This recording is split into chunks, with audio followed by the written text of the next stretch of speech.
Take my hand, take my whole life too, but I can't help falling in love with you.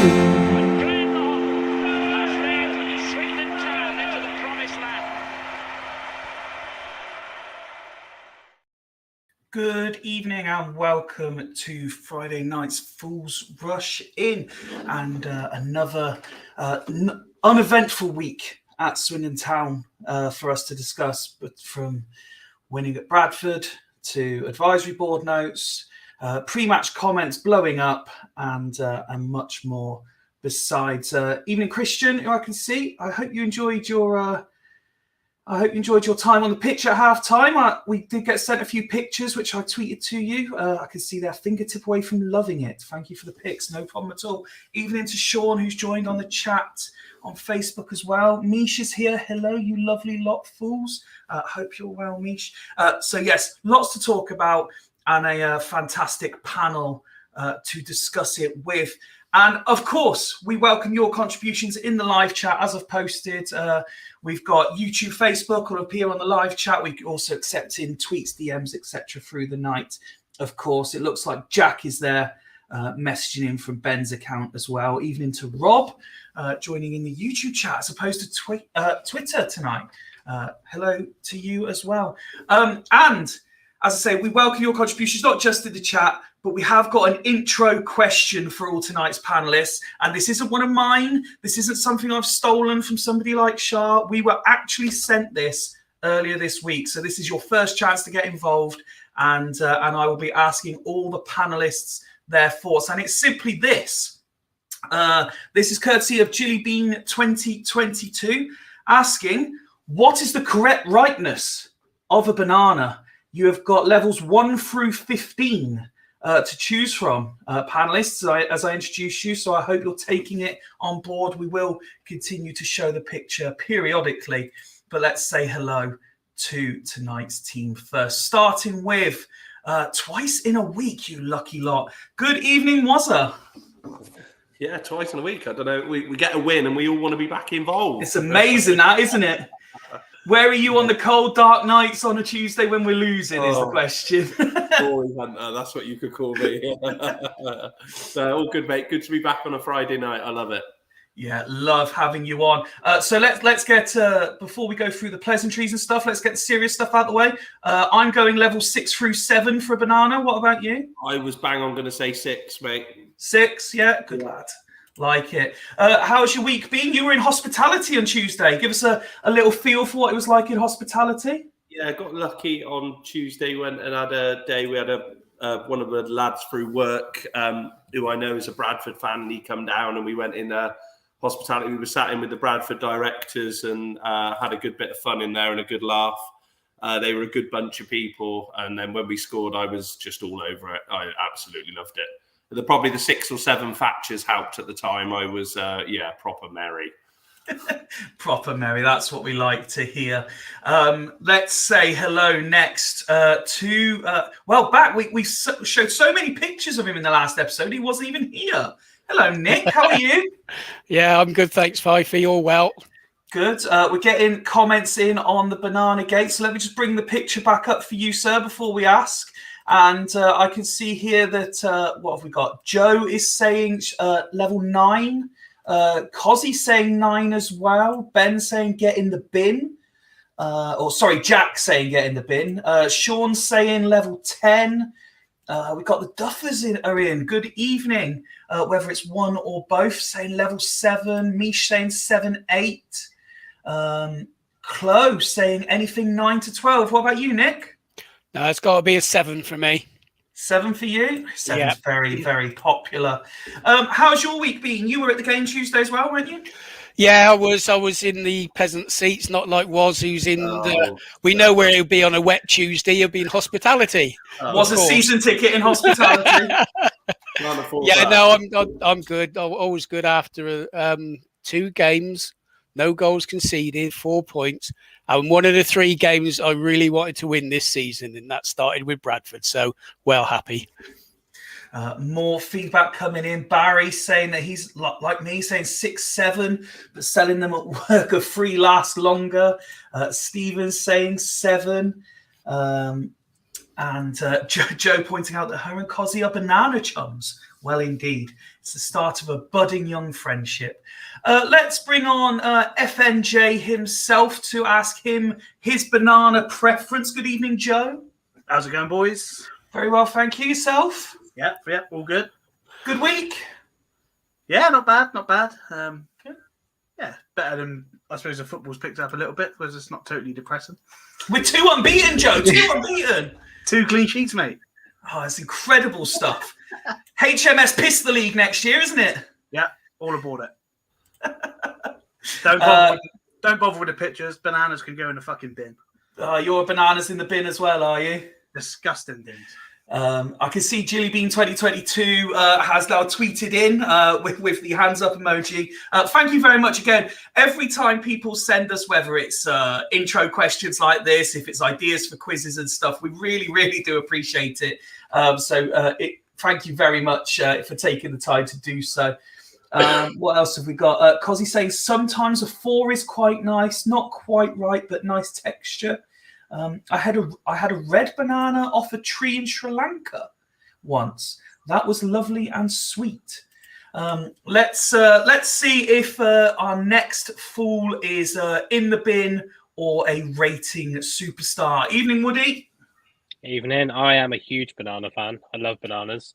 Do you want me to bring the picture back up for you? Yeah, I think I'm a anything really between 6 and a 9. Of course you are.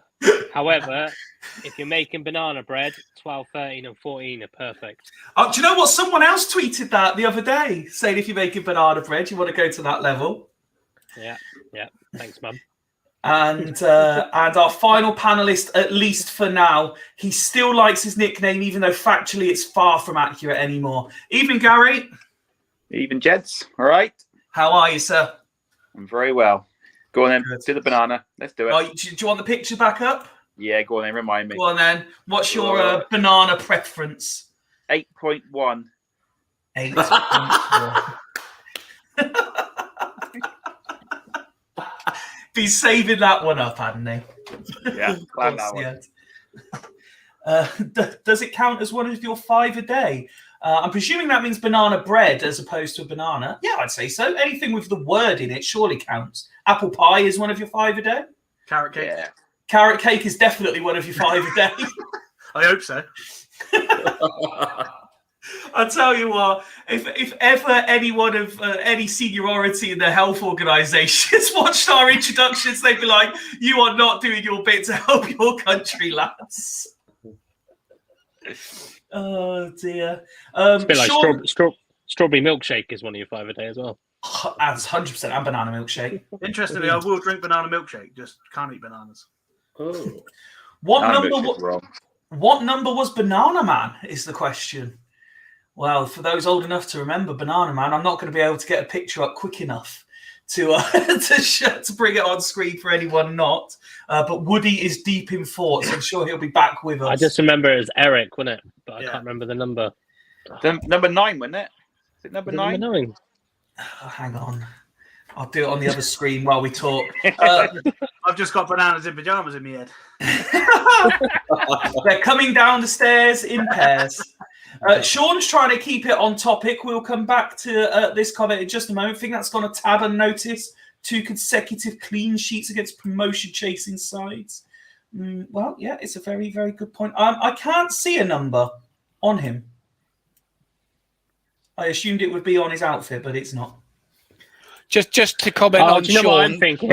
I don't think Barrow were actually a promotion chasing side. They're the most defensive side I've seen who had something to play for. They played for a draw. They got a draw. Well, they did well then. Joe saying he wasn't yellow. Yeah, so I see what was I'm blue? thinking of is what number he lived at. That's what I was thinking of. Oh, there you go. Barry that's what I saying went. 86 Acacia Way. That's he's that's what I was fixed. trying to work out. I didn't actually think what number banana he is. Oh, okay. We're on the same route. We're on the same route. Thanks. Sean's Wi-Fi's decided to play silly buggers. He's got a case of, well, we're not calling it Woody's anymore. We'll call it Waz's Wi-Fi. Yeah, it is me. But fingers crossed. Mike Dixon's in. Evening, Mike. Evening, all. Trawling through old... Mike has been trawling through old episodes. I'm not going to guarantee, but there may be a quiz on some old STFC fan chat episodes because Mike has been sending me, do you remember saying this? Do you remember such and such claiming this? I'm like, nope, not at all. No, he said the same to me. He sent me a message the other day as well saying that I didn't know who somebody was. And I was like, I'm sure I did. Oh, it was the goalkeeper we had on loan from Bournemouth. And Travis. apparently I said that was Travis. it. And apparently I said in an episode I had no idea who he was, so I started googling him in the episode. We're nothing if not honest. But some of the stuff he sent me, I'm like, yes, if we could get a quiz out of this, it'd be sensational. Just to remind people of what they said at times. Because I'll be honest, we like to be opinionated and try and be entertaining, but sometimes we don't have to talk some shit, apparently. Speaking of talking shit, shall we get into the serious Hi, Ben. stuff? Oh, sorry.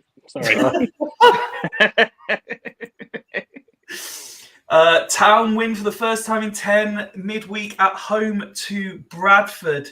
Where to even begin? Joe, let me start with you if I can. He looks shocked. You never start with me. Deserve 3 points? Yeah, I think so. I think, first half Bradford did have a few chances, but second half I don't think they really did a lot. And I think we grew into the game as we went along. We actually defended pretty well. And even more rarely, we took the chance that we got to snatch the point. So, yeah, I mean, we did what most teams have done to us, haven't they? They shit house a 3 point there, with a late goal, and how many late goals have we conceded and been on the other side of that? So it was quite nice to be on the right side of it. And but no, I think there was definitely positive signs there. I wouldn't say I was completely happy with the performance, but there's definitely positive signs going forward. That's what we like to see. Why ever isn't Liam on tonight? Asks Mike. I haven't invited him on. Is why. That's a genuine reason. I'm sure Liam would happily be on to front it up. But no, I didn't invite him on tonight because I knew it'd be a busy panel. So one of the interesting things that's been discussed online and amongst us is different viewpoints can give you a different impression on the game. That is for certain. So Nick, let me ask you, up in the sky where you like to sit, what did you make of the performance? Yeah, it was decent, and I was trying to work out, were Bradford poor or didn't we allow them to play? So it's like that sort of game, and for effort and commitment, it's what we've been asking for weeks. We put that in. We got away with it in the first half. They had 3 or 4 decent chances that they could have scored from.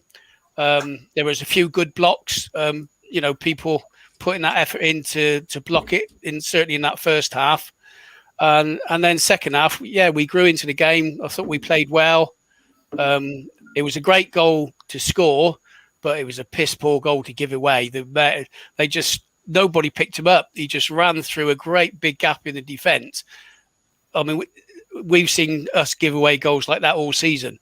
And from that point of view, it is a really poor goal to give away. But, credit to Johnny Williams. He had a decent game because that's probably the best game he's had for quite a few weeks. So overall, happy. And as I've said, one of my 3 I wanted to win towards the end of the season.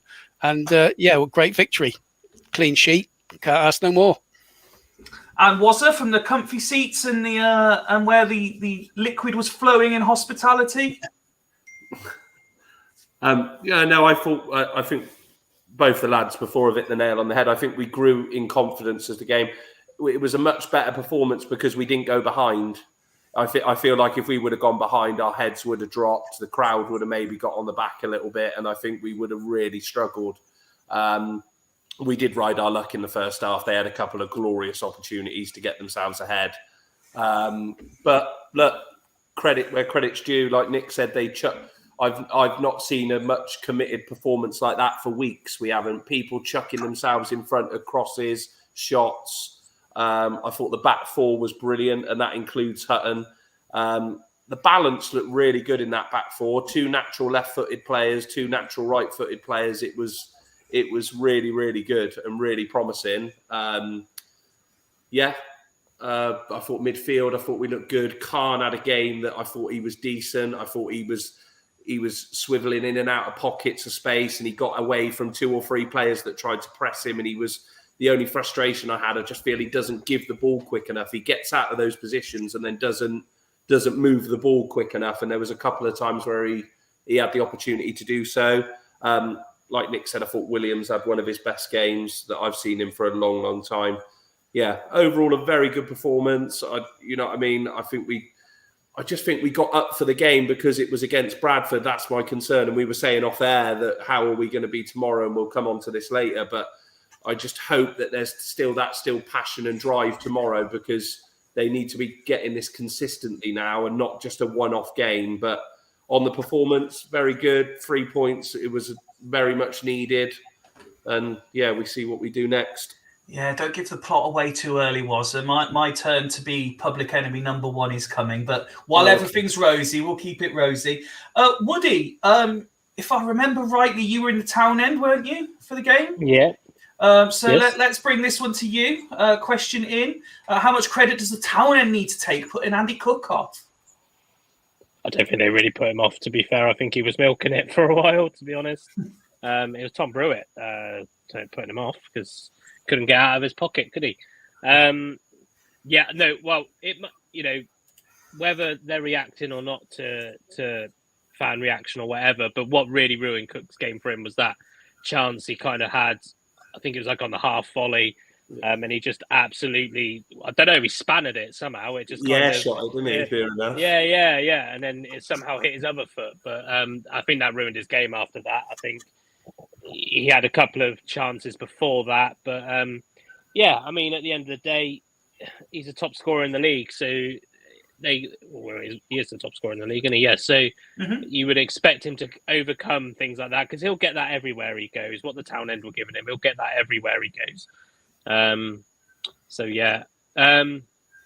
In terms of the performance, I wasn't too chuffed about the performance. I thought, but it was a good game to watch. I think it was a good game, but it's no coincidence. Wazza was in hospitality, and on Monday he's asking just for a little bit of passion and desire. And I think if I can give Swindon any credit, I think that's what they showed. To be honest, the quality might not have all been there, but they definitely worked hard and they got their just rewards. It wasn't the tidiest game in the world. I still think there were some weaker performances, but I don't really give a shit at the moment. I just want us to win games, to be fair, and I don't care if we can snatch and grab bloody 1-0s all season next season as well. Like, I don't care, just to get us out of this pissing league. I don't really care how we win it. But I think there were some positive performances. I think I thought that was the best game I've seen Hutton play this season, both defensively and going forward, in my opinion. Mm-hmm. Brewitt and Clayton, were they at the back for Barrow as well? They were, weren't they? Yeah. Yeah, and so I think I said this in the WhatsApp chat that it makes a difference. Not just they're not necessarily that's not necessarily the back four that I think will help us next season, but consistency is such a big point. He's not changed the defense. Granted, we don't have much choice at the moment, but he's not changed the defense going into the next game, and it's worked. Whether they had. I think Bradford had about 16 shots, so we could say we were a bit leaky and they had too many shots for our liking. But at the end of the day, if putting an attacker off a shot is just as important as stopping him from shooting in the first place. I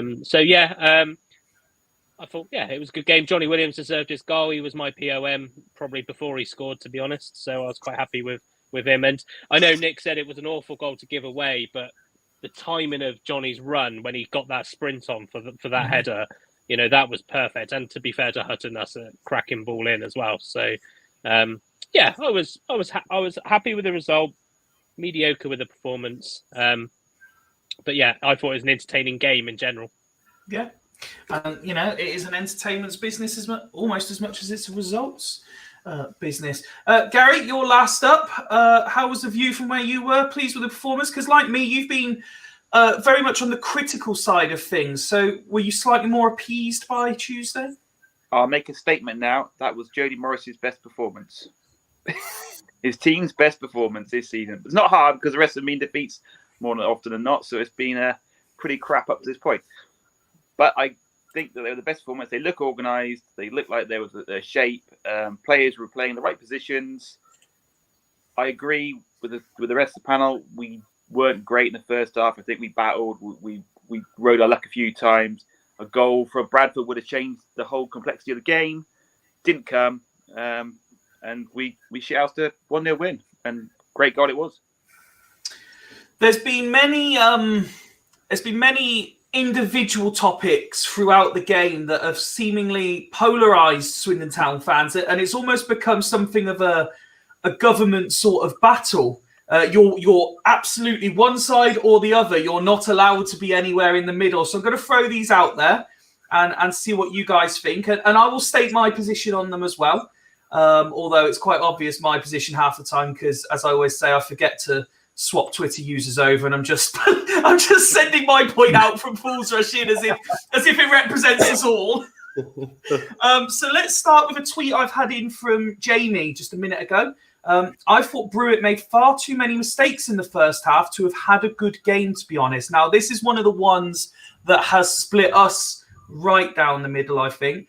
I've said, and I put on record, that with the exception of another player that we'll talk about in a little while, he was our second worst player, and it concerned me, especially in the first half. He was better in the second half, but factoring the whole thing in, I didn't personally think he had a good game, and I raved about Clayton because of how much I was worried about Brewitt. But a lot of you don't necessarily agree and said he was positive. So, Woody, do you want to come in first? Yeah, I don't think he had a bad game. I don't think it warrants him saying he had a bad game just because he made mistakes. Because let's not forget, we're fucking League Two, for crying out loud. They're gonna make mistakes. I think it's the style of the mistakes for me. But at the end of the day, if a player makes a mistake and you've got the right backup there, that mistake is immediately corrected. So for me, if anybody, I get it. I get why Brewitt gets the criticism, and I get why he got it in the first half because I did think he started shaky. But to be fair for me, I don't give a shit. He's played 2 games now alongside Clayton and kept clean sheets. That's the only stat I care about. I don't care how many minutes. A striker makes a mistake every time he misses a shot. So it's we're not sat here talking about, not yet anyway, talking about how many shots strikers miss. So yes, I don't think he had a brilliant game, and I don't think he's what we need going into next season. But I don't want to sit here and say he had a bad game because he kept a clean sheet. On that note, was there you when I sort of said my position, I believe it was you that kind of leapt to his defence, but you also said that moving forward into next season, picking on Woody's point, he would be a good squad player to have around. Yeah, I think the lad's grown into the position. I thought he's come in. I thought first couple of games he looked really shaky. Look, I think we can all look at it through different aspects. I think because the mistakes, if he did make a mistake, didn't lead to an opposition goal, I think you look at it, you probably don't emphasise it as much. But I didn't think he was any different to Clayton. I thought he was solid enough at the back. I thought you know what I mean? A lot of people have been criticising Andy Cook this week. And like Woody said earlier, he's top goal scorer in this league. And I thought those two nullified his threats pretty well. I thought, yes, he had a couple of chances, but he is going to get a couple of chances. He's a physical presence. He's a decent striker at this level. And I thought Brewitt and Clayton did just as well as each other. And you know I'm a big fan of Clayton, but I thought Brewitt was just as solid as Clayton was. I couldn't see any difference in their performance.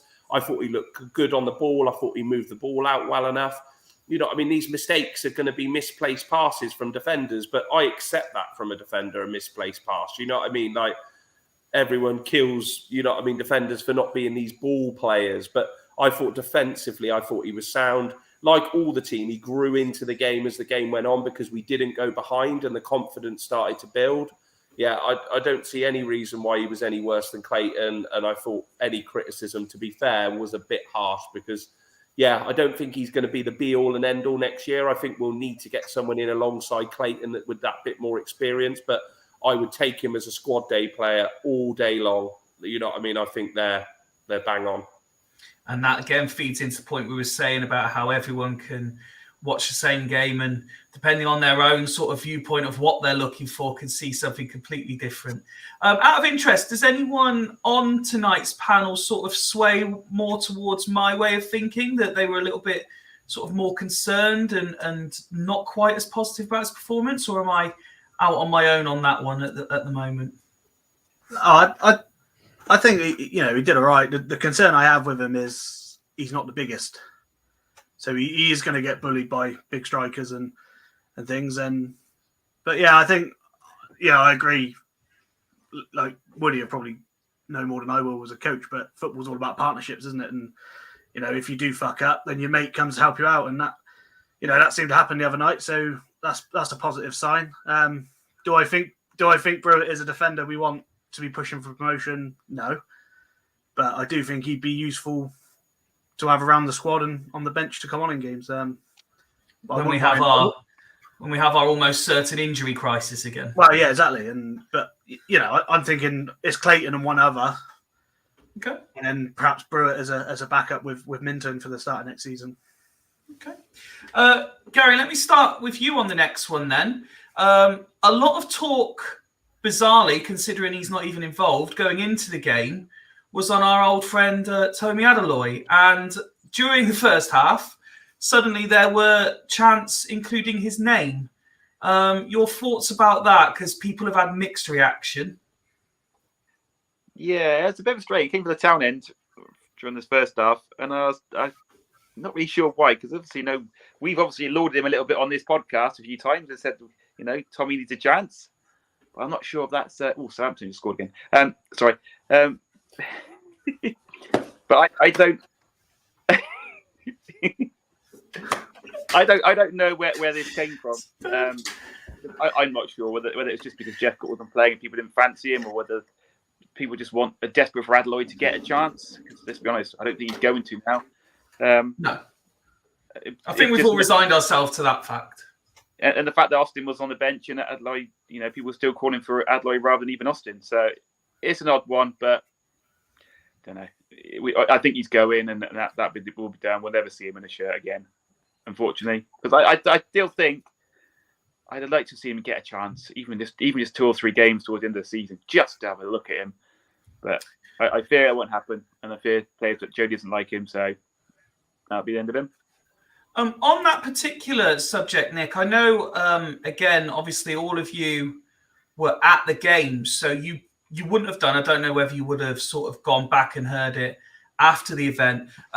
Marcus Filtoft was on co-coms on Tuesday, and he was asked about the situation, and he said that he'd actually played with Tommy before and spoke positively about his character, and said that the accusations being labelled at him, he does not believe to be true. In terms of suggestions he's been missing training and stuff. Obviously, we don't know. Well, at least I don't know. I don't know if any of you guys know. But he very much came to the defence of Tommy and said that those sorts of suggestions would be untrue. And we obviously saw social media posts as well that seemingly in support of him. Do you think that there is a potential kind of divide in opinion even within the club about him? Well, like you say, Fifey, it's difficult for us to say. Jody Morris doesn't fancy him. Simple as that. I mean, he come on at Newport, he scored a goal in a few minutes. He can't do much more than that. He hasn't played him. He's played Jeffcott, and there's debates whether he'll sign next season. Coming next. If he wanted Adeloy to stay, he would be playing him. So it looks like he decided he's not going to be with us next season. So what's the point in playing him if he's not in his plans? 100%. Managers will see players differently. There'll always be a divide of opinion. And at the end of the day, Jody Morris is the coach. He makes the decision, and it looks like that's what he's done. So you got to respect that. At the end of the day, it's down to Morris. No, 100%. Completely agree. Let's talk about the man who's, well, it's wrong to say got his place in the squad, but it's certainly the man that's in the team at the moment. Jeffcott was another player to divide opinion. I was openly critical of him. I said that I thought we probably, in my opinion, would have and could have had more goals if any of the other striking options were on the pitch. I don't think he was effective in the way I've been told he was effective. I don't believe he caused the centre-backs any problems in terms of having an awful first touch. His physicality wasn't there against them, and he clearly didn't have his shooting boots on, in my opinion. But again, I caveated that with, for this particular game, I can only see what I follow allows me to see, and perhaps he was better off camera. Wazza, let's start with you, because I think you, again, were on the other side of this debate and thought he had quite a good game. Yeah, the hard thing with Jeffcott is that you're judging him as well on other performances, which I totally agree with you haven't been good enough. If you're earmarking it on just Tuesday's game, I didn't think he was great, but I didn't think he was as shit as a lot of people were making out. I thought he did all right against the two centre halves. They're two, Critchlow and Stubbs are tough. I think he did all right. I think he dropped in. He got away from the centre halves, linked the play. He didn't do a lot, but when you're a striker in that position, you just need to be a foil to bring the other creative players into the game. And I thought he'd done that all right. I thought it showed by the amount of times that Williams got on the ball and, and other players got on the ball. He took the attention of the centre halves, away. Do you know what I mean? He isn't the best. And I can't see, we'll go on to this later, whether he's going to be here next season. I don't know. But the striker's only as good as the service. And was the service that great? Do you know what I mean? I thought the effort that he had on target in the second half, a lot of people were saying it was going over. And I think we've all had this debate and conversation. I thought it was going over. I thought it was a cracking save from the keeper. You know what I mean? I thought it was decent. I thought on the swivel, he put the shot on target and he made the keeper make a save. Do you know what I mean? So I don't know. I don't think he deserves the criticism based solely on that performance. I don't think he's been good enough all throughout the season when we've seen him, but I don't think he was as horrendous as what a lot of people have made out. I think he was a decent foil, and I think he done all right against those two, you know what I mean, that are good centre halves at this level. Nick? Yeah, I think I agree with Was that he hasn't had the service. We were told he's a 6 yard, 6 yard box player, needs a service going in there. If he doesn't get the service, there's not much he can do. What I will say is he put a shift in, and a lot of time that's all you can ask. First half, I thought he was poor. He wasn't jumping. He wasn't winning headers. He wasn't really holding it up. So I don't think he had he certainly didn't have a brilliant game, but it wasn't as bad as probably was being made out. I think he'll be with us next season. Otherwise, why would Jody Morris continue with him and leave out Adeloy? So if he's not going to be here, why keep playing him? He hasn't scored the goals. So on that point for a forward, you could say he hasn't justified a place. Yep. I think Jody Morris sees something in him. Now, whether he's just going to be a squad player, but that'll depend on who we get in or who stays, who goes. So it could turn it around. He scored a lot of goals, and I think what we're forgetting is he 22? 23. 23. I mean, that's still relatively young, even though he's probably got a good number of games under his belt.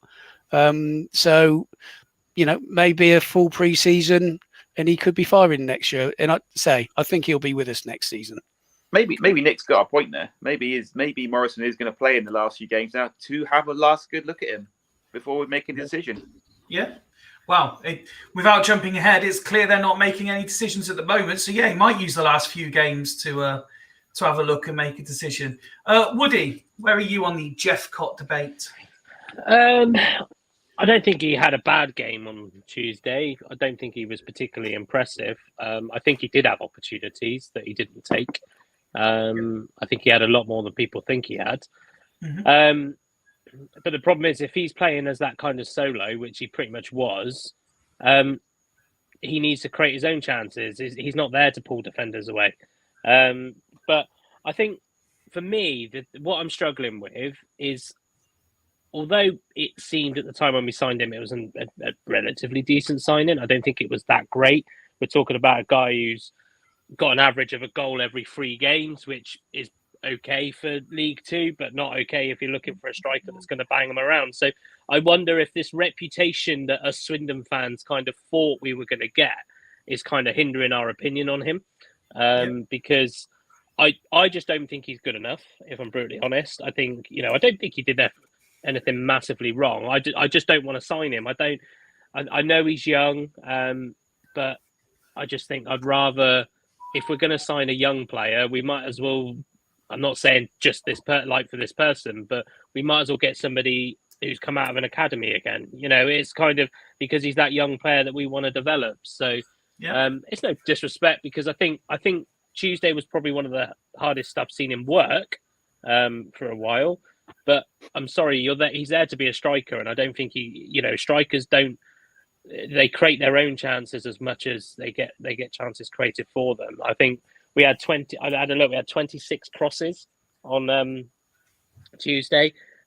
Really poor completion rate of something like 17% completion rate. But the completion is when it lands at a player's foot, or it lands on a player. So I just think that it's I just don't think he's good enough. I don't want to hate on the guy, because I don't think he deserves a slating for it. It just makes me laugh that. Well, yeah, we spoke about Adeloy earlier. Adeloy, we might as well forget him. He ain't getting anywhere near the squad. So, Townend for a start, because that just wound me up. Me and the guys around us, we were just like, "What the fuck?" Like, we got Charlie Austin sat on the bench, and you're all chanting Adeloy's name, trying to act like you're some sort of big symphony against Jody Morris type thing. But in some ways, I know I criticised him for calling him out, but fair play to Jody Morris. He said, "You're not playing well enough, so I'm not putting you in the squad." fair play. I'd actually think that that's a good decision by Jody to say, if I don't think you're good enough, you're not getting in the squad. So, but I fail to see what he sees in Jeffcott. There must be a future plan, or as I said originally, I still think Jeffcott playing is part of his loan deal. I think it's to stop us from having financial penalties for not playing him. Quite possibly. I commented on the flip side to that, saying that because it was called out for what was the actual words he used about Tommy? It was his commitment, and I think I tweeted you guys, I messaged you guys in our WhatsApp chat at half time, saying that if the difference between Adeloy and Jeffcott is that Jeffcott's a committed player based on this performance, I'd rather have players who weren't committed, because I really wasn't sold at all. It's an interesting point that Joe and Christian have both made. Gary, let me bring you in on this one. So Austin's 33 years old, and he's being rested because he can't play twice in a week. This is a player who's used to Premier League and Championship football. 33. I'm slightly biased, of course, but 33 isn't really an age. And I'm sure Charlie Austin is considerably fitter than I am. He can play Saturday, Tuesday, surely. I don't buy it. I just don't buy it. Not a player who's played Premier League and Championship. He's probably up there with one of our fittest players in the squad, even at his age. I know he was abroad in Australia and that, but he's got to be able to. I mean, if you have him on the bench and you play him 45 minutes, I don't get this whole he can't play 2 games. Start him and then take him off if need to. I'd rather him play and score 2 goals. And we go 2 up, and then he brings him off, and then brings on someone else to replace him. I just don't get this whole he's not fit enough to play games. It doesn't make no sense. And Joe, you've been waiting patiently. Let's bring you in on the whole Jeffcott debate, and whether you want to come into the Austin point or the Adeloy point or just his general performance. Well, the Adeloy point, all these guys singing his name now were all the ones slagging him off 6 months ago.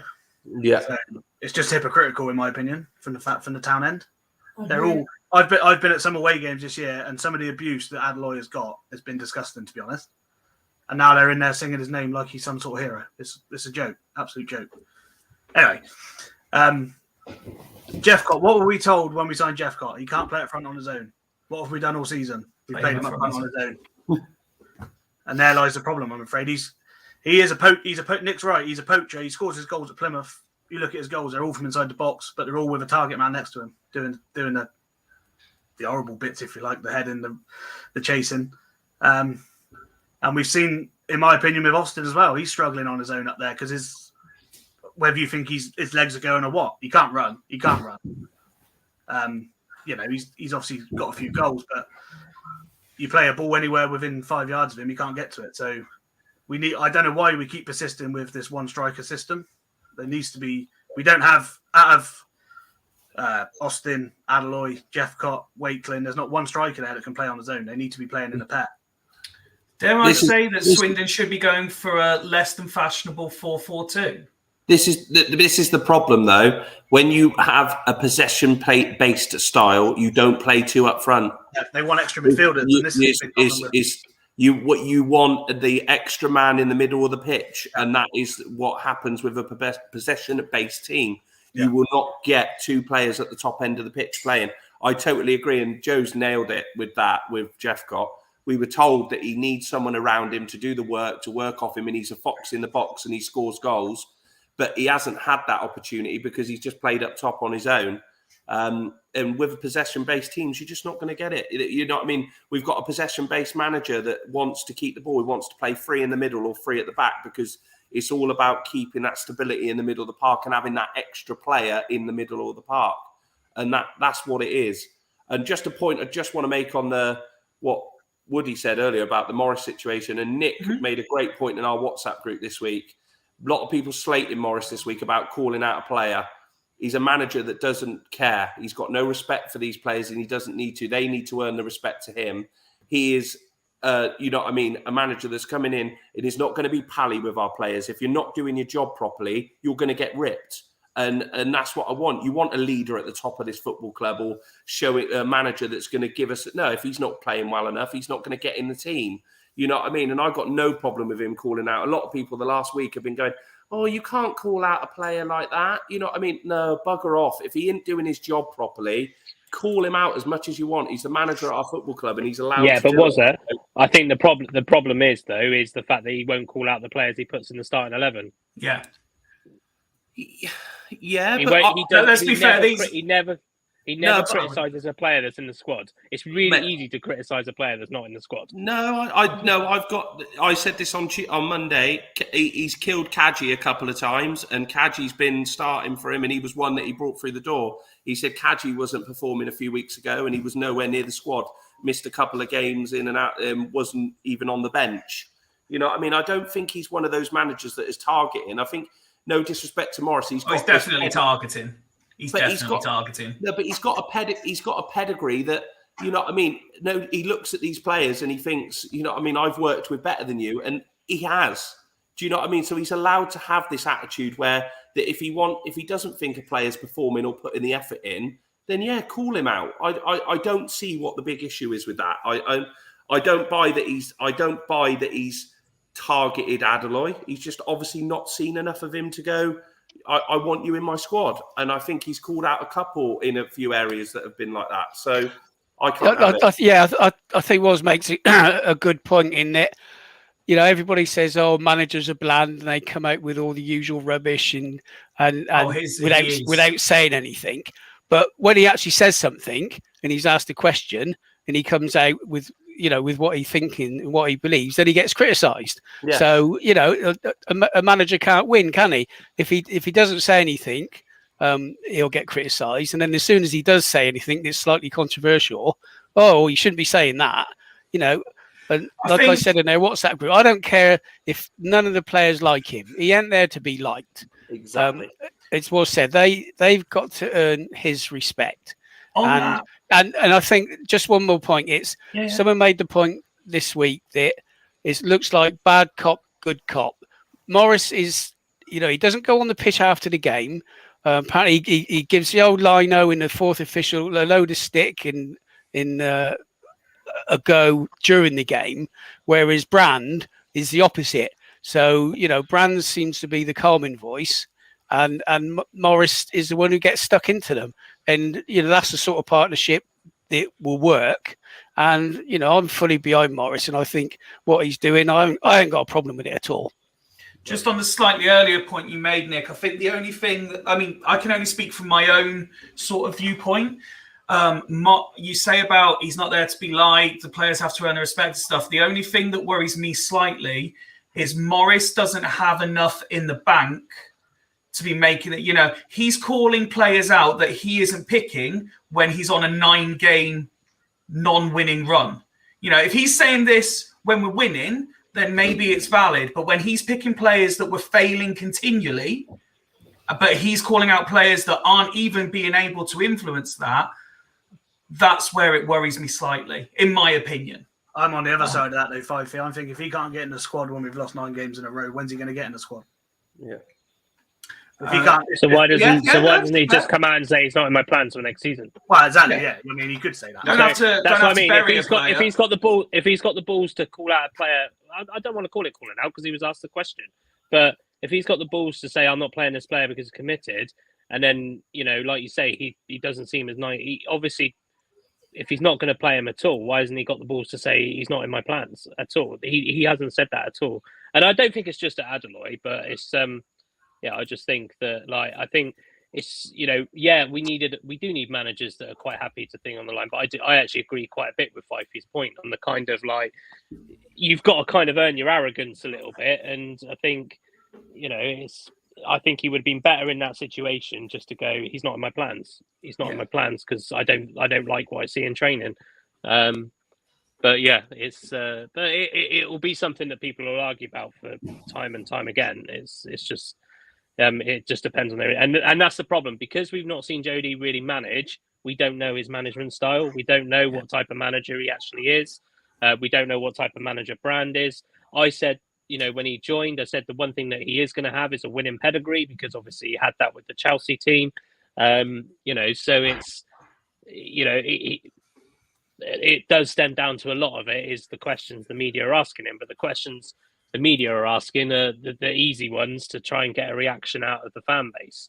But yeah, I 100% agree what Joe said earlier about kind of the people that were singing his name were the people that were criticising him earlier in the season. You guys, most of us all on here have said none of us think Adeloy's good enough. So I'm not going to criticise Jody Morris for saying I don't think Adeloy's good enough. But I just think that, I think now's a good time for him to start really kind of almost putting his eggs in the basket. But we don't know if that's a problem higher up the ladder, do we? So it's no, fine. Yeah. While we've got Morris in the forefront of the discussion, this question doesn't require sight as such. I'm just going to pull the match stats up at the same time while I ask you it. A couple of people actually sent me a message during the game, and I noticed it as well. And it's probably me and other Swindon fans putting 2 and 2 together and coming out with 29. But, we're here to ask the questions. There was a situation particularly in the first half. I don't think I noticed it as much as the second half, but the game stopped, break in play. All the players, both sides, ran over to the touchline, drinks break, etc. Every single Swindon coach was being spoken to by Swindon players, with the exception of Morris, who was on the other side of the dugout on his own. People were suggesting, and I can understand the point, why are they not talking to the head coach? Do you have a problem with that? Do you see an issue with Morris being distanced from the rest of the coaches? No, the message comes from Morris all through him, doesn't it? Surely that you know what I mean? There's no disrespect. Like, if it's coming from Ed Brand, it's going to be the same message as what Morris is giving over. And like Nick said earlier, Brand's probably in a better way during the game to give it to him more calmly in a more calm manner. And Morris is probably that bit more fired up character that wants to, to be that little bit more. Yeah, I got no issue with that.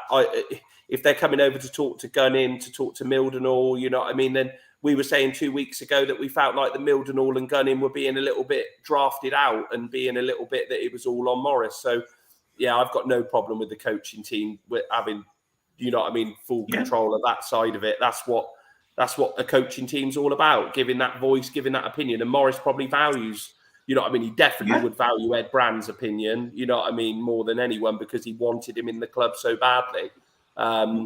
And waited a long time to get him in the club as well. Do you know what I mean? So, yeah, no, there's no concerns.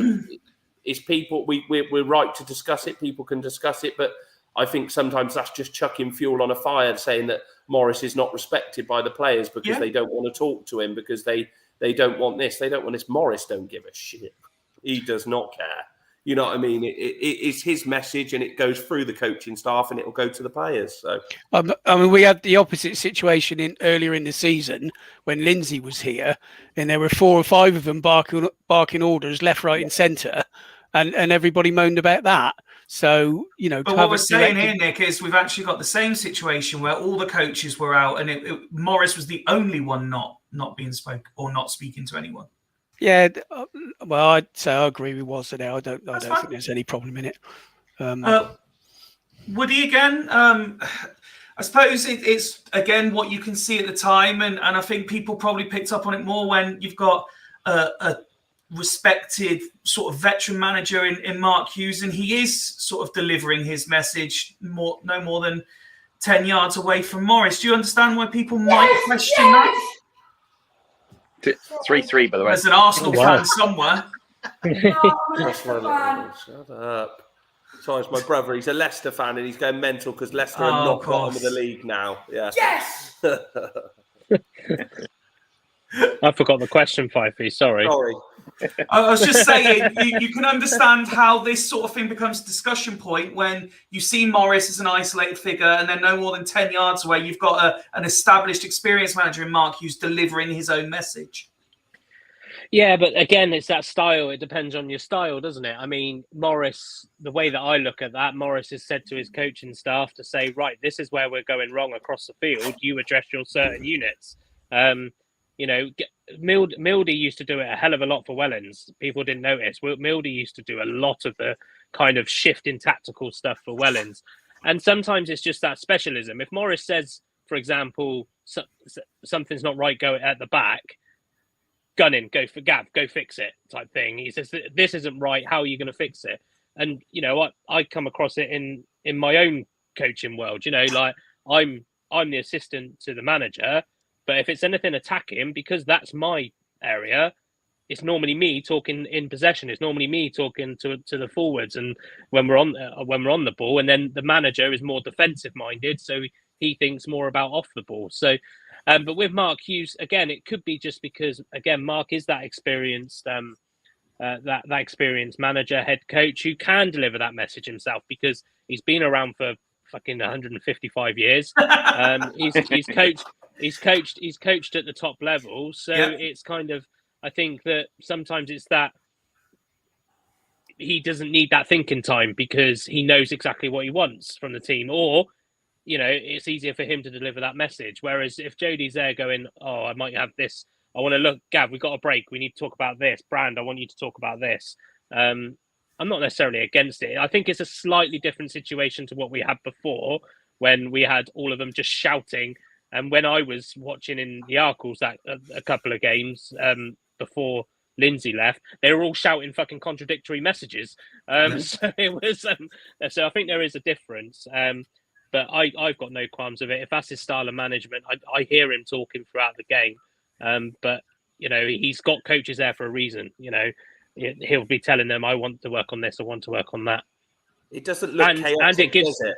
It doesn't look chaotic like when it was under Lindsay. It just looked like they didn't have a clue.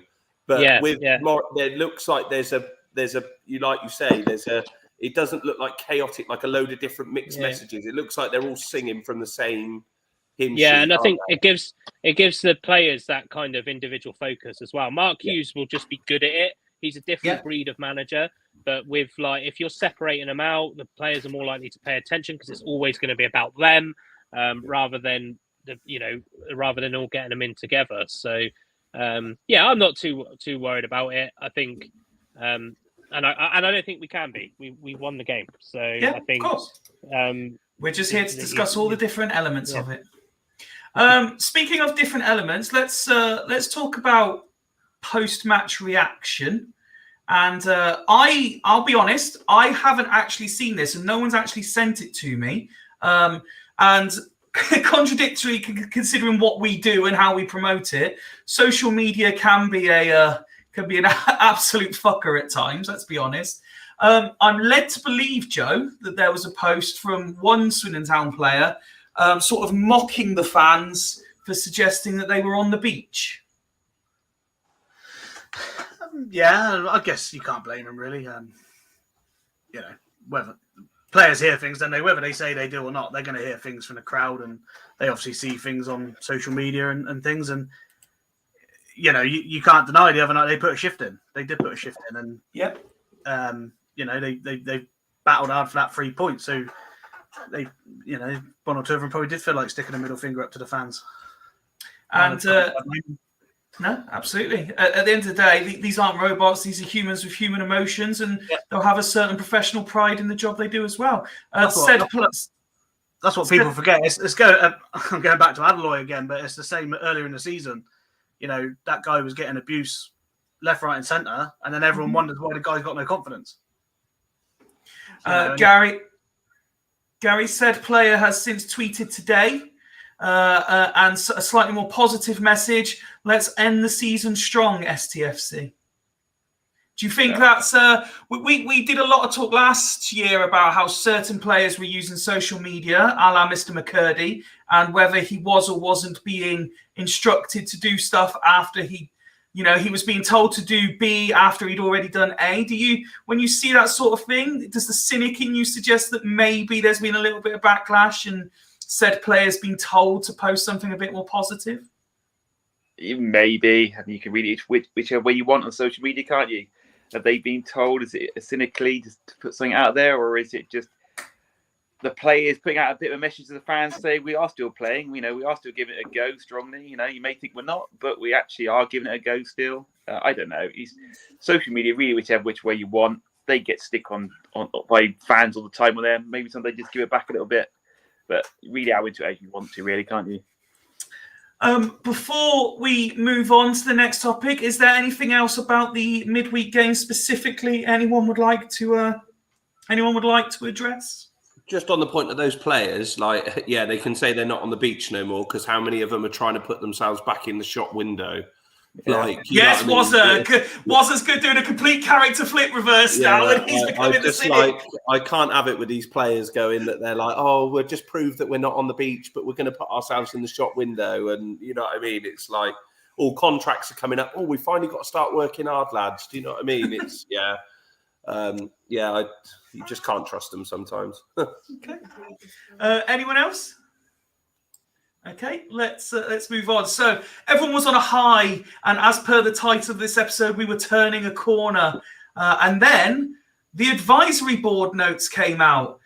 And if you haven't seen these, the first thing I will say is the new design that they've done make them a lot more accessible in terms of you don't actually mind reading them. You know, it's a lot more presentable. There's a lot more ease to reading them. And as I've put along the ticker, you could go through each slide and there is loads to discuss on these advisory board meetings. So I've picked out just a couple of highlights. Gary, let me start with you if I can. And one of the things that interested me was this slide, the targets for the year ahead. Now, this got posted in our WhatsApp group as well. I believe by you, wasn't it? I think it was me, yeah. So there are 4, 7, 10, 12 targets there for the year ahead. How many do you think are realistically going to happen? I did ask how many would we actually tick off this season or next season. To put it in perspective, I said 4. Put them back up again. Let's have another look. Absolutely. There you go, sir. So for everyone who's listening back to the audio version, the 12 targets for the year ahead: promotion to League One, entertaining football, clear all legacy debts, cup runs in all competitions. Which again, I cannot stress enough how fucked off I was by this year's abject performances in the cups. Break even running costs, stadium plans, environmental improvements, investments in the women's team, new fan zone offering, improve the matchday experience, closer ties with supporters, and develop the youth pathway. Go on, Gary. How many of the 12? I can say maybe 4 or 5. 4 or 5? Certainly the youth part of it. We'll certainly try to bring the youth players through, I'm sure. Well, we're already investing in already seem to be investing in the women's football. Woody, how many of the 12 do you think are realistic in the next 12 months? Let me say it again. No problem. There you go, sir. We'll fill the silence for you while you have a quick reread. All but promotion to League One. All but so you're going for 11 out of 12. The only reason being is because most of that's open to interpretation. They currently think we currently play in entertaining football, so it's I think it's open to interpretation. Entertaining football. This is entertaining football, by the way.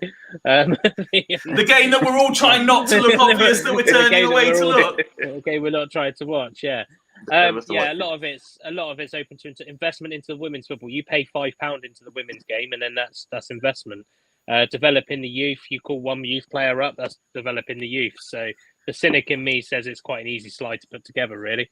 But yeah, that's just because I work in the corporate world and I know what I would do in that situation. But it's all open to interpretation. I think all will happen, but in order for the promotion to convince me promotion to League One, other stuff has to happen first. We could all stop adjusting our neck positions now. It's finished. It's 3-3. Arsenal have drawn for the 3rd game in a row, and they are actively trying to bottle this title charge as best as they possibly can.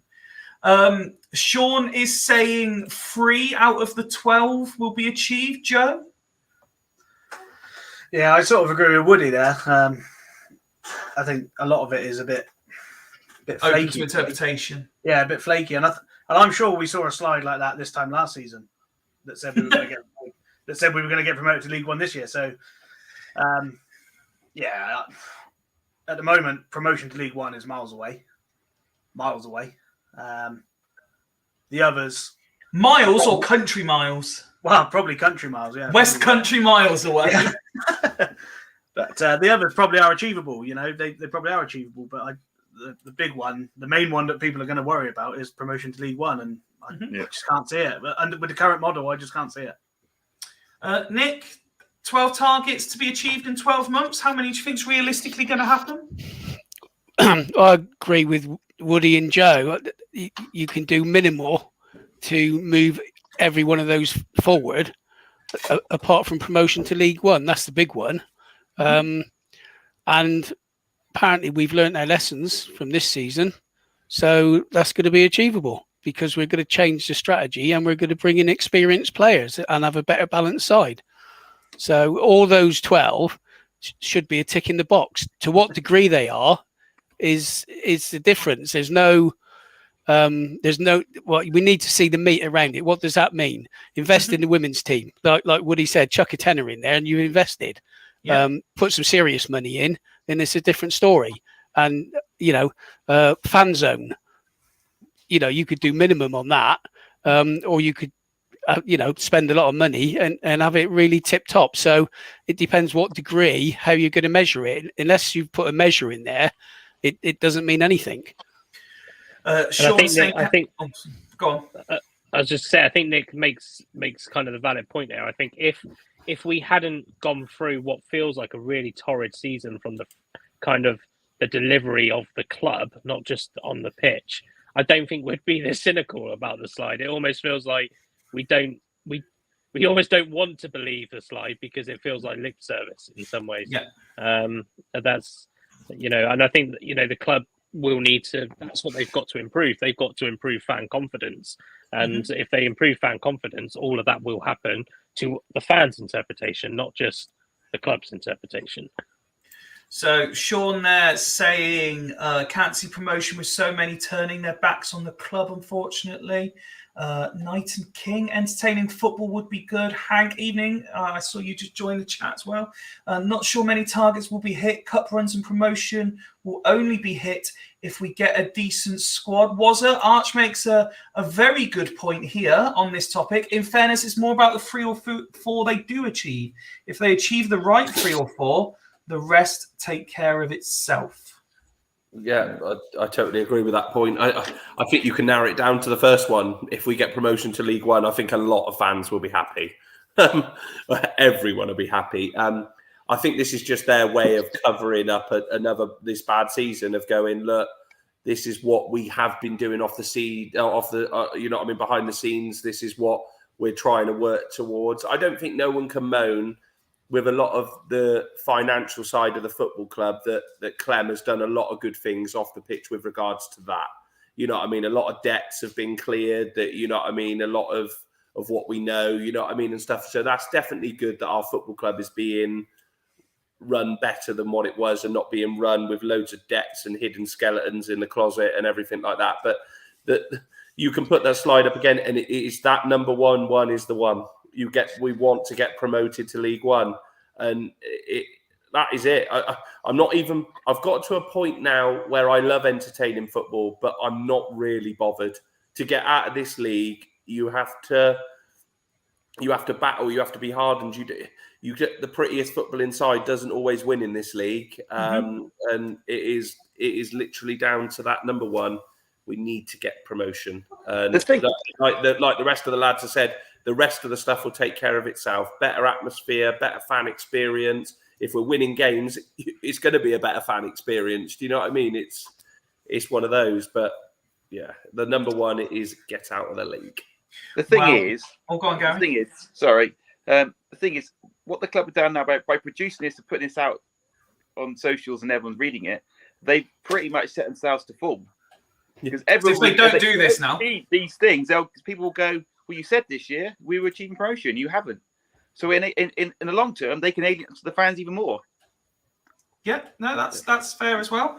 I have got a Friday night treat for you guys and for everyone watching along, as we have got not one but 2 more fools looking to join the panel at this late stage. Let's first say hello to fan favourite Ben. Evening, Ben. Finished work and now you're with us? Yeah, I'm all done. I've not been called a treat for a long time. I don't think even Sarah calls me a treat anymore. Wasn't talking about you, was he? It's all about Ned. Yeah, must be on about the other guests about to come on. It must be. But yeah, you're all going well. Great show so far, fellas. In fact, you've clearly been keeping. Jack's been keeping tabs of it for you, hasn't Jack's he? been telling me all about the show whilst I've been at work, so it's been good. And delighted to say hello and welcome back again to Ned. How are you, sir? Hello. Yeah, I'm all right. I'm okay. Thank you, guys. Good. I'd say I've listened to some of the show.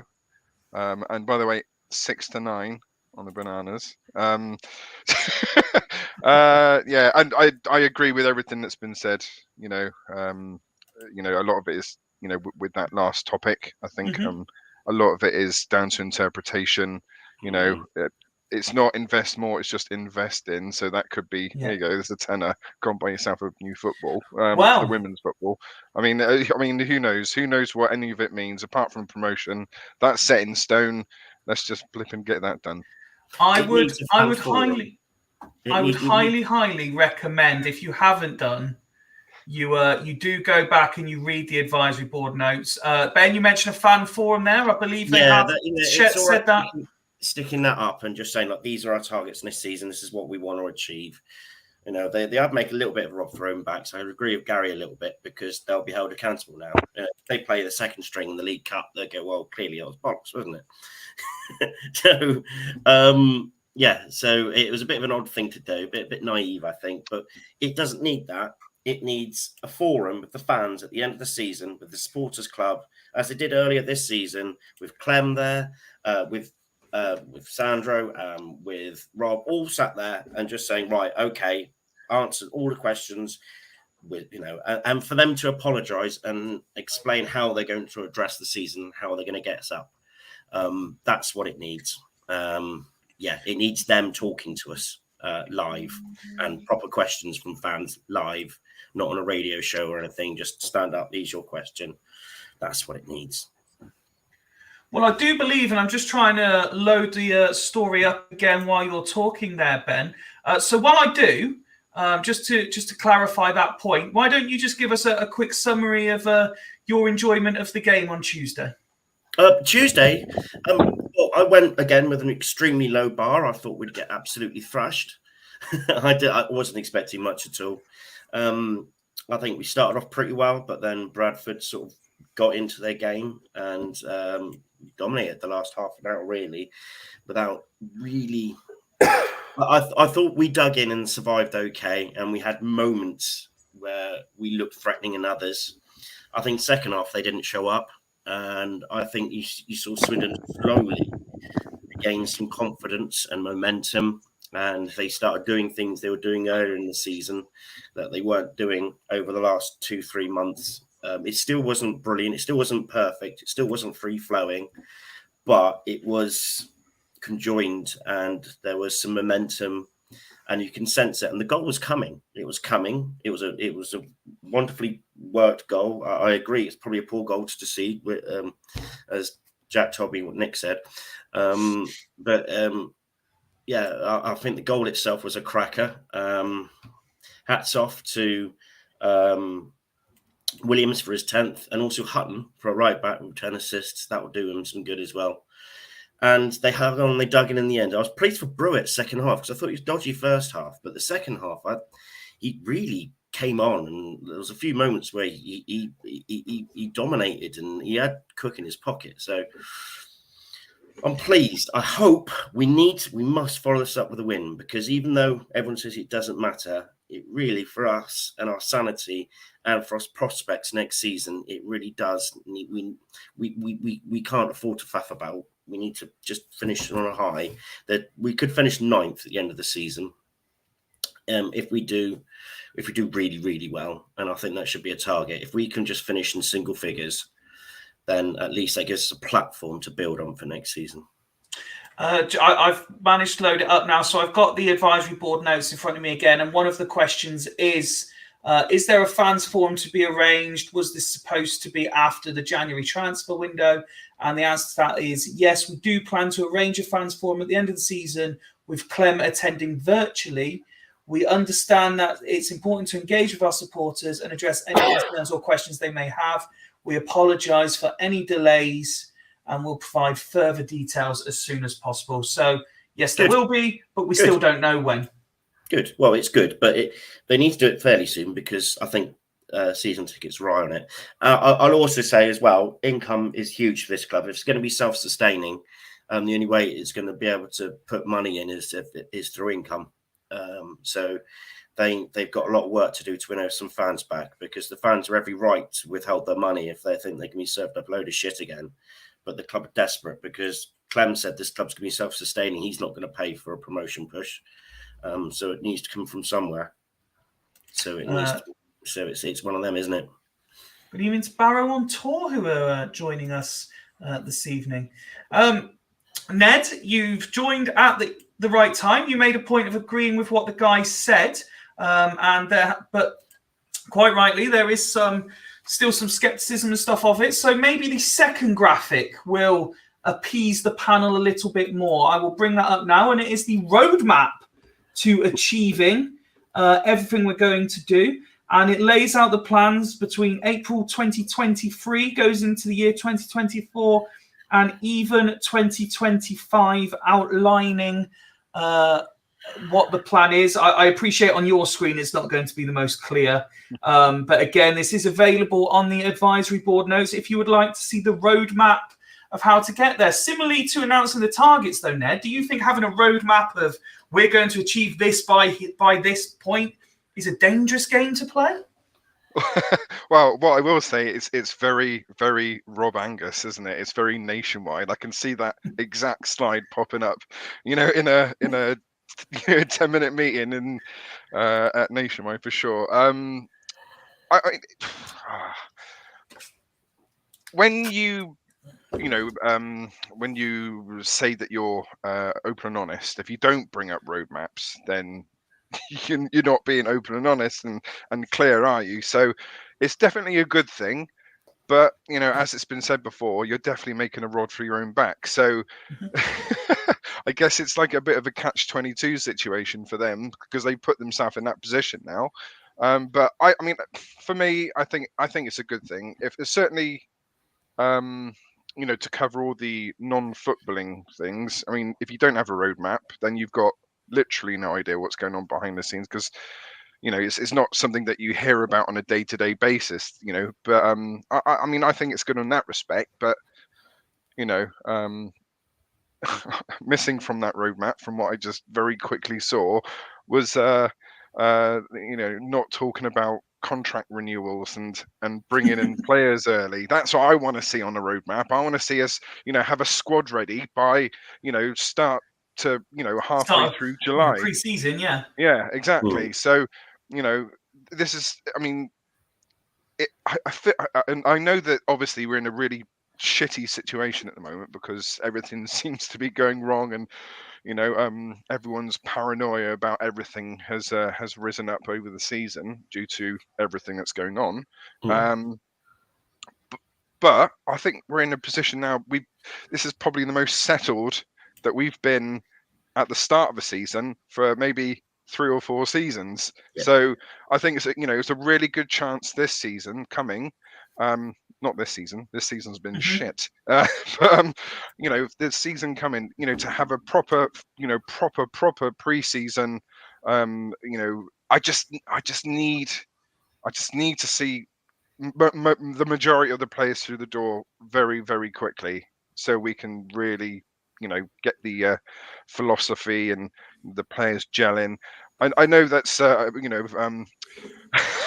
Woody's not a keen fan of players gelling phrase, but it's just with this season it's quite obvious, and certainly from the conversations that some of us had at the sponsors night, that you just haven't got the characters in the changing room at the moment, and that there isn't that sort of the camaraderie of a group that's been together for a long time.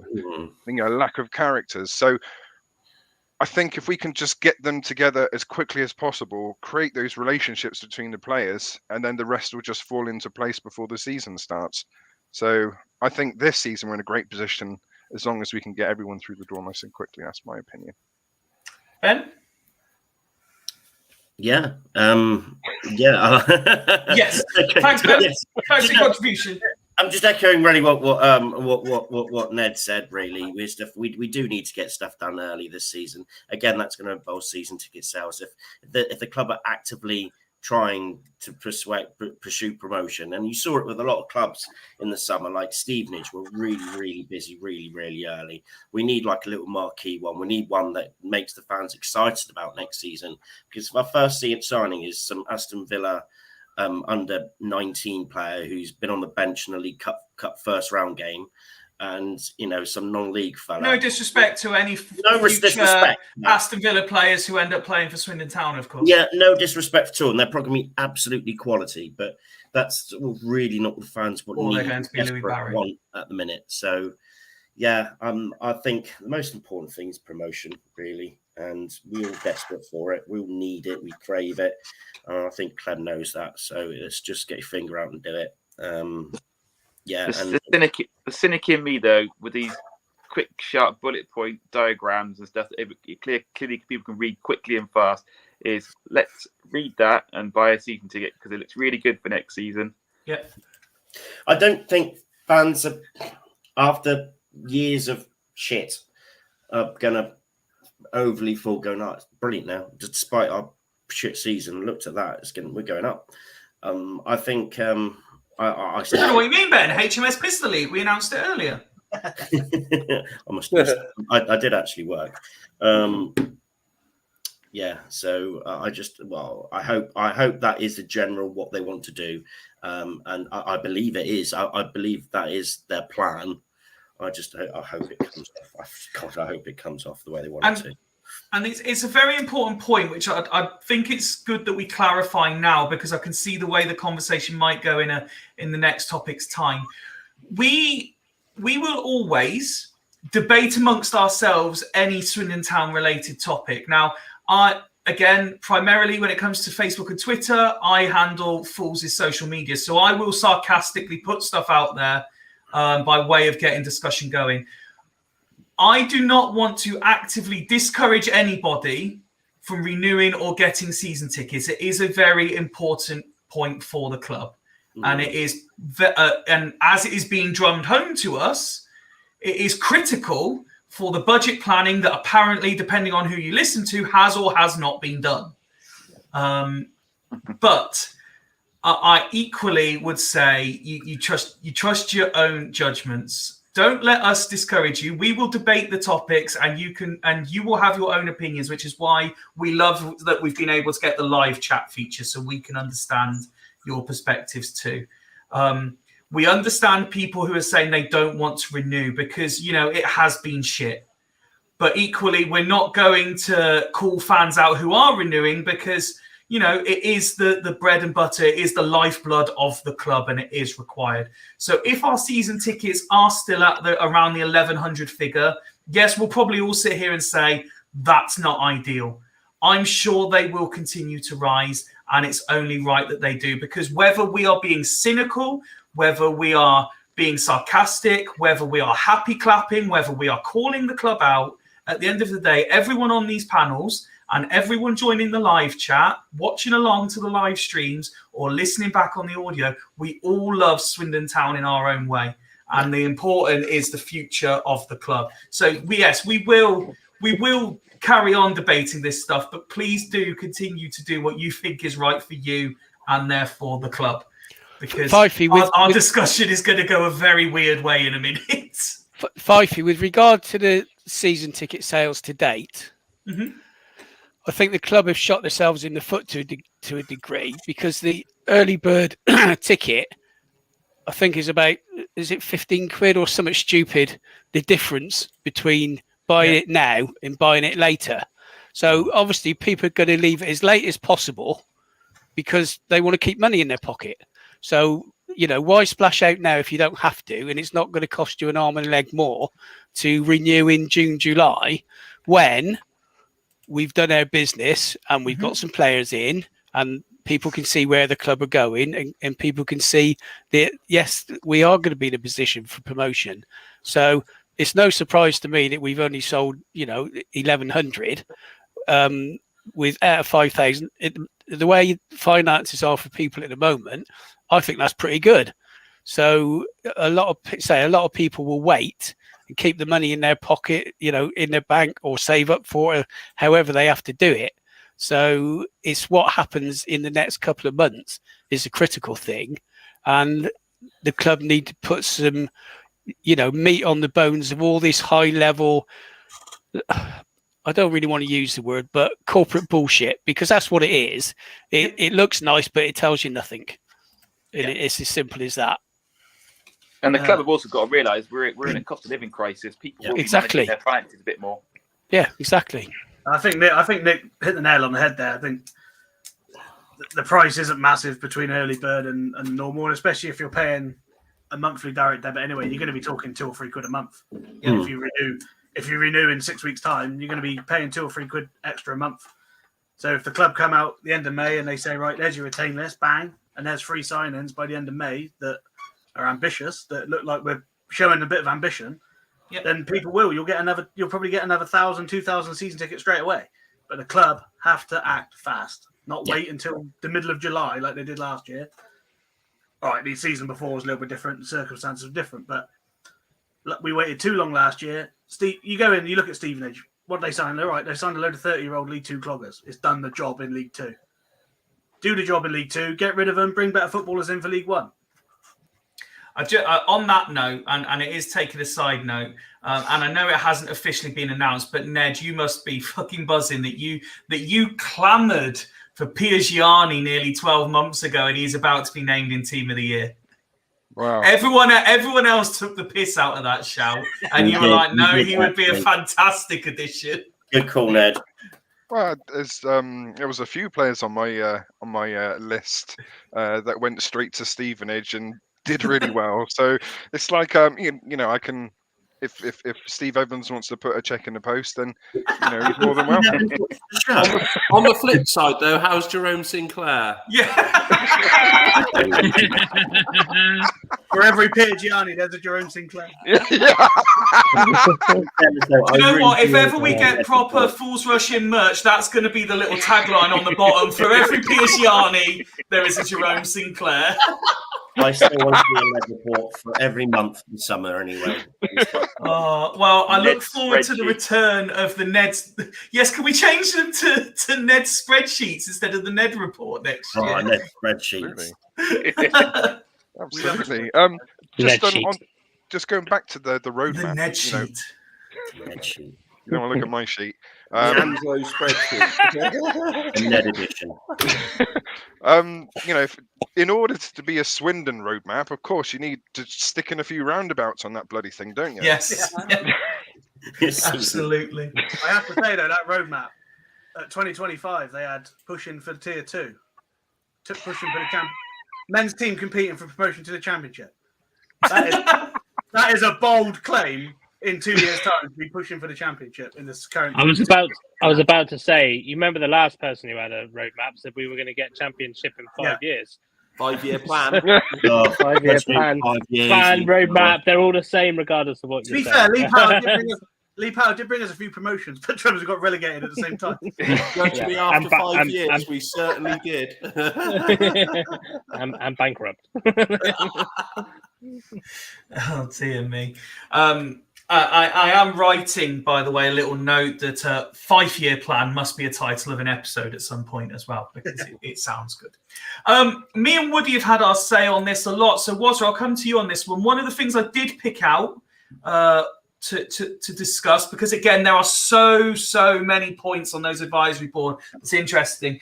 They talk about youth tickets, and they're saying that 250 tickets, I think it was, are given out to every match to youth sort of football fans to come and watch, and more media support needed to promote the youth ticketing.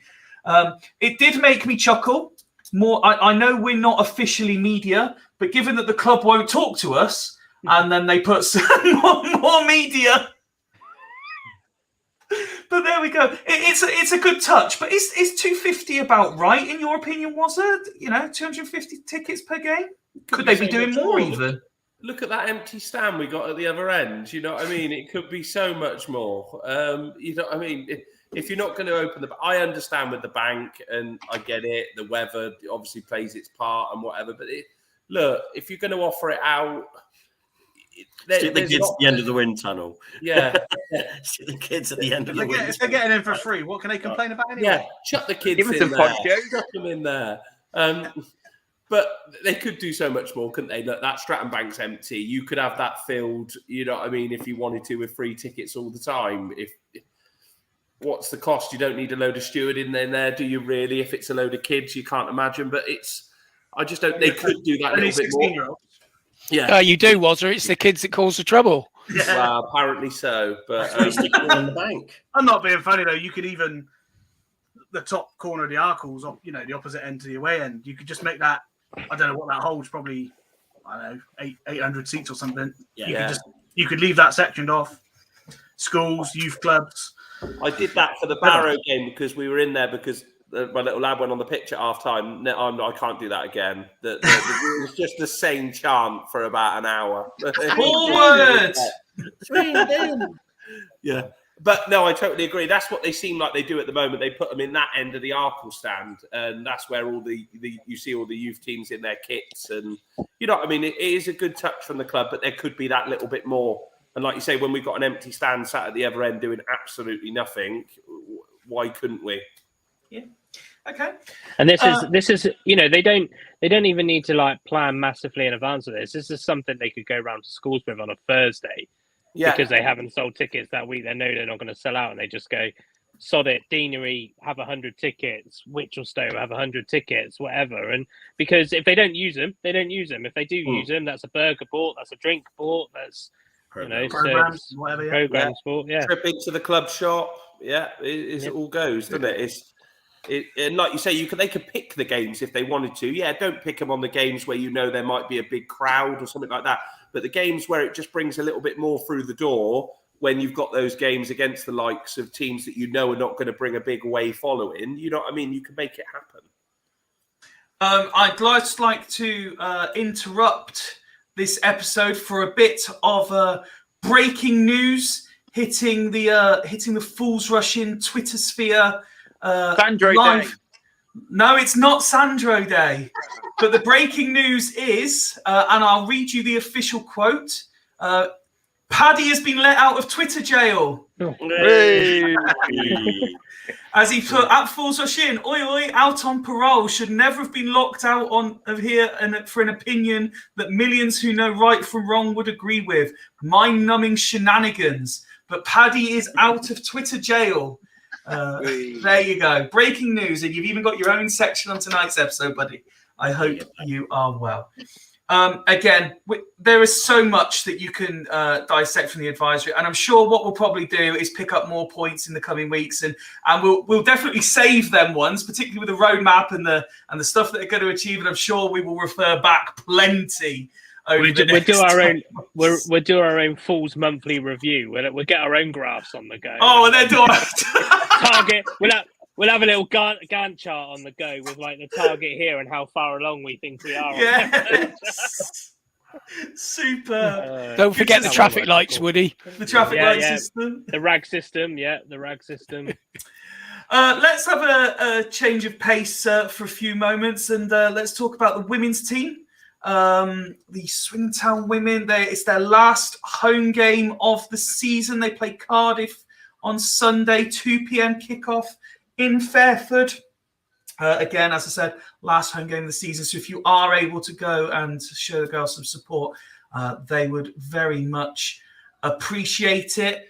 Linking the two topics together, Woody, Swindon Town women have a whole section in the advisory board notes as well of different things they're looking to do, as I can load up here.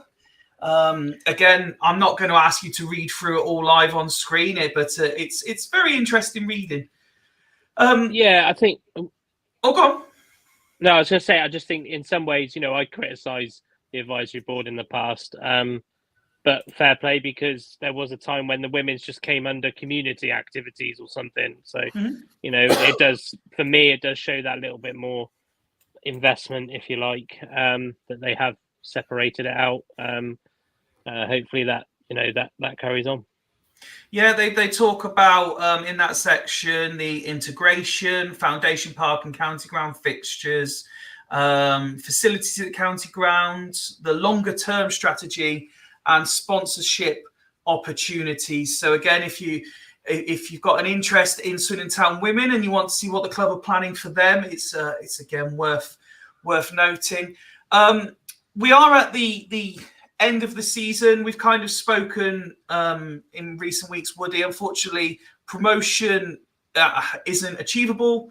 Relegation isn't something they need to worry about. So much like the men's team, they're kind of just the women themselves. They're not coasting, but the club are just coasting to the end of the season now. But the women, with a new manager in place, they're kind of playing for their place. That's one of the notes we did see, and we heard the new head of women's football was on Sir Tom Broadbent the other day talking about it as well. And that one of the things in the advisory notes says that the reason they swapped managers at this point was to give the new man in charge a chance to see the players that were there and for a few games before he made his decisions. Yeah, I just think what I would expect to see kind of maybe even in May, once Mandy and Mike, so to speak, as the new bodies have had a chance to settle in, is just to kind of see what their ambitions are for that. Like there's a lot of rumours going around at the moment. Obviously I'm closely connected to it than most people, but I think they know that these rumours will be going around. So I think they need to potentially in the next advisory board start thinking about like what I know there's an ambition to push for tier 3 next year, which is fine, but there's a crop of players there at the moment that I do think are a little bit in haywire in terms of what could be happening next season. And I don't even mean renewals. I'm on about like what teams they're going to have, what's going to happen with kind of any youth strategy that's going to come through. So I think once Mandy and Mike, because I think that's probably why they brought Mike in, once they've had a good month, maybe it'll be nearly 2 months by then, that they do address that and they do say how they are going to take the club forward. Because, like I say, there are a lot of rumours going around at the moment. I try not to magnify them because I think that would be unprofessional for me to do so. But it's that's what he needs. Same as a men's club, really. To be fair, they might as well mirror in terms of just saying what the ambitions are and how they're going to address those ambitions. Yep. Because in the nicest way, it's easier in men's football because you can chuck money at it. Money isn't just the only issue in women's football. So it's especially when we've got teams within 40 miles radius of us that are playing higher tier football. So it'll just be good to hear what they've got. Obviously, Mandy is a different approach. I know her connections within the main club, so it's a different approach. I still want to know what's happened to Tom Hartley, even though I was considerably told I was incorrect by the fact that I think he's left the club, but when the club's not listed on his LinkedIn anymore. So it'd just be quite interesting to see. And I noticed that Mandy, when she was being interviewed yesterday, Wednesday, thanked the committee, but didn't mention Tom's name. And when you think that Tom's was quite a big figure in this integration over to the men's side, I'm not saying whether he's gone or not, or whether it's the right thing. I just think transparency needs to be in the women's setup as well, in my opinion. Yep. I just think that call. if I was giving them advice, that's what I would want them to do in May's advisory, or May in somehow at the end of the season, do the same thing and just say to people what we're going to do to move Swindon Town women's forward. And I hope they do. Yeah.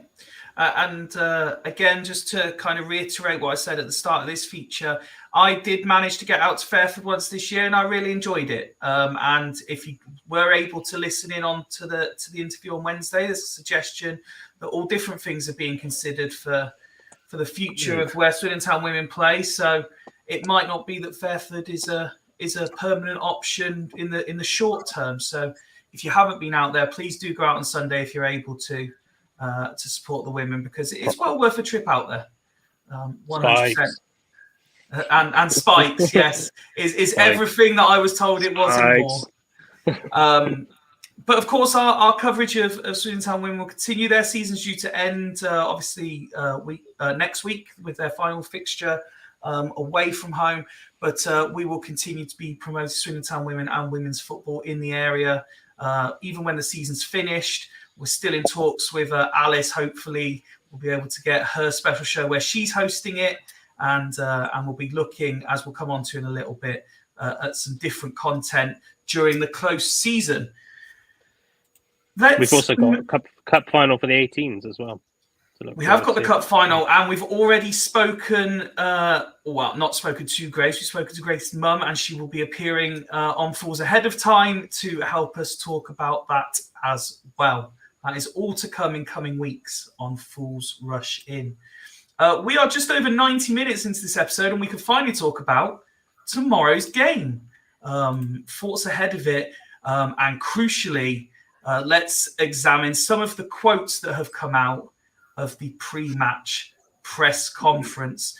On the game itself, though, Nick, I'll start with you. You're making your way to Wimbledon tomorrow. What are you expecting from the game and from Swindon Town? I expect it to be us played similar to how we did Tuesday. I don't think there'll be a great difference in the side that starts. I expect us to win. So I'm expecting a good day out. Nice to go to a new ground, see what they've done there. Mm-hmm. The downside is we'll probably be standing from Didcot to Paddington because the trains are always bloody rammed, which is probably thankful my son has decided he's not feeling well enough to go, because it saved me getting earache for that journey, because he would have been moaning like hell. So yeah, I'm looking forward to it. I say that's one of my 3 target wins. So yeah, I'm fully expecting us to have a good day. Going up with Joe, Georgia, Kieran. So yeah, be a good day out. Oh, Rich.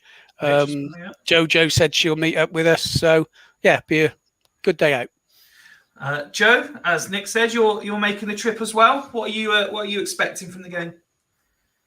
Yeah, I'm only going because it's a new ground, to be honest. Not enthused by the 2-game unbeaten run? No, I mean, obviously that's a bit of a bonus. My tickets were bought long before that, so no, yeah, things are a little bit more positive on the pitch, but it's just a day out, and it's a day out with your friends and cut the drinks or whatever and have a nice day out. But hopefully, I'd like to think Wimbledon at the bottom of the form table, so you'd like to think we got a chance of picking something up there. Typical Swindon, we beat the informed teams and we lose to the shit ones. So let's just remember that going into Tuesday, Bradford hadn't lost away and we hadn't won in 9. Wimbledon, exactly. We're now 2 games unbeaten, and Wimbledon haven't won in 16 or something stupid. Wimbledon got a couple of players to be wary of, haven't they? Ex-Swindon players, so Josh Davison and DJ. So I don't know what their fitness status is, whether they're playing or not, but there's 2 guaranteed goals for them probably. So we're probably going to have to score 3 to win. I do have to say, just as it gets posted on social media, if you do see any of the Fools guys on tour in Wimbledon, then I always do enjoy when people send me pictures of them, especially when they're not necessarily expecting it. It's always good fun. And a big thank you to Joe, who messaged me and has now tweeted out a picture of all of us on their very big flat screen TV. It's nice to know that I'm just as haunting on someone else's TV as I appear on my laptop. Wazza, are you expecting to see Charlie Austin and his blue hair start tomorrow? Well, yeah, because he hasn't played a game this week, so it'll be fine. Yeah, you'd like to think he should come straight back in, all being well. But Jeff played so well. Yeah. Oh, shut up. He's got to come back in, isn't he? He's proven what he can do. If the service is there, he can score goals. He will come back in tomorrow. It'll be minimal changes. I could probably see that being one. If McEachran's fit, he'll come back in for Kadji. I think the back 4, as long as they're all fit, will stay the same. I think there was a slight doubt on Blake Tracy, but hopefully he'll come through that. I really don't know what to expect tomorrow. I think tomorrow has shown more character about where the players are at than what Tuesday did, because I think Tuesday was a very easy game to get up for. You're playing an informed team that are near the top end of the league, whereas tomorrow you know what I mean, we're playing, like Joe said, a team that are probably a bit out of form, below us in the table, which you wouldn't believe with all the negativity going on that there would be anyone below us at the moment. You know what I mean? But look, I don't really know what to expect. You'd like to think that this is the building blocks, that Bradford was that first step, and now we've got to start, you know what I mean, climbing that ladder. I don't know. I just hope that Just don't know.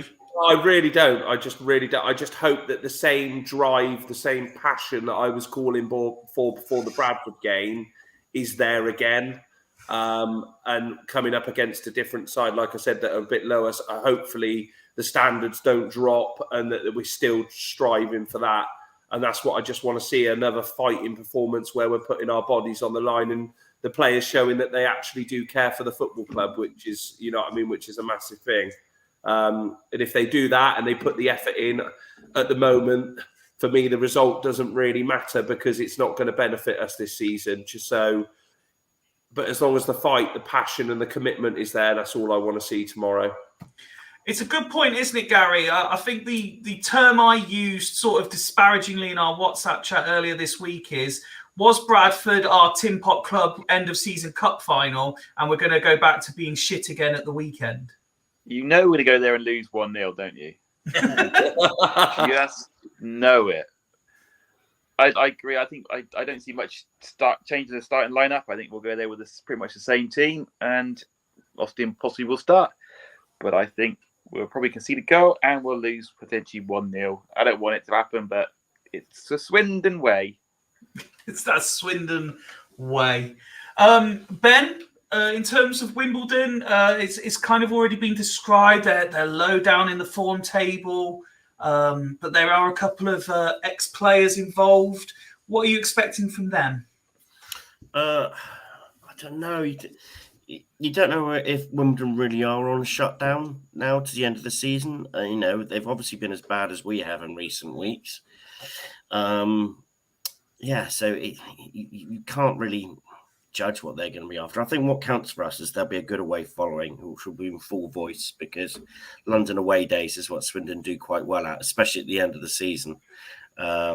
So I think we'll have good support. I think we'll have good crowd cheering us on. I think all you'll hear is the Swindon fans, whilst the Wimbledon fans are just going to be sat there at habit and waiting for the season to end. So hopefully that has a positive effect of us, and we have a go at the front foot. Then I fancy a chance to come away with something. Okay. Let's move the conversation toward, before we get to the predictions, we'll come to the predictions at the end. Let's talk about pre-match. And I don't know if any of you have had the opportunity, but while I was setting up for tonight, I was listening to the Low Strangers episode on the press conference, just to get some context behind some of the comments made. And the one that kind of blew up when I saw it, and I stole the picture and I shared it, and again sarcastically put comments out from our Twitter, was this one where Jody Morris said, "There are conversations that need to be going on, but they haven't started yet. For me, there are quite a few things that need to be discussed at the football club to see what we can do and what the budgets are. Yes, I don't know what resources we have." Going into the game, Ned, forget the wider context, because I'm sure we'll cover that in just a few minutes. Going into the game on the back of a positive result midweek, advisory board notes that whether it's corporate, lip service or not, it looks good. It looks pretty. This isn't really what Swindon Town needed, was to suddenly get all the fans' backs up again, was it? No, not really at all. And another situation where we've just started fighting amongst ourselves. I mean, I don't know. I haven't heard the press. I haven't heard the comments, and and whether we're reading into it a little bit more than it needs to be. I know it's in black and white there. The writing seems as if. Oh, hang on. We've been told Joe before. Ackland? Is it Joe Ackland? Kovar Joe. Kovar Joe. He was on Low Strangers and was asked, is it just the wording of this reference, and he said, "I wish it was, but those were the actual words used." Well, that's concerning, isn't it? Really, it's massively concerning. Yeah, and again, from the sponsors night, you picked up a bit of frustration that things aren't. It's not just the football that's not going the way that he thought it was going. So that's really sort of damning, that statement there, isn't it? Really. I don't know what to make of that. Well, we'll come on to that comment in itself in just a moment. But yeah, it's the adverse effect it's had. As I said, all the fans were just starting to find a few shoots of recovery and a few positives, and we could all be happy. And it kind of backfired spectacularly, especially Woody, as it's just another case, it seems, where the left hand at the club doesn't know what the right hand's doing, because mixed messaging and mixed signalling is coming out from all angles. Yeah, I think take it with a pinch of salt, really.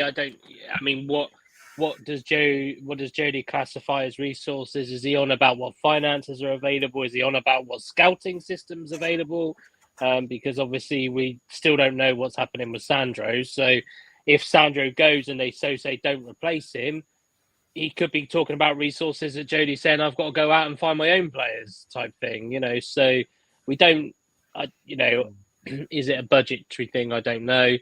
I'd be a bit concerned if he's signed without really knowing what kind of backing he's going to have during the summer. I'd be very concerned because he knows that this season, the end of this season, was just to try and get what he could out of it, and then obviously push on for next season. So, I don't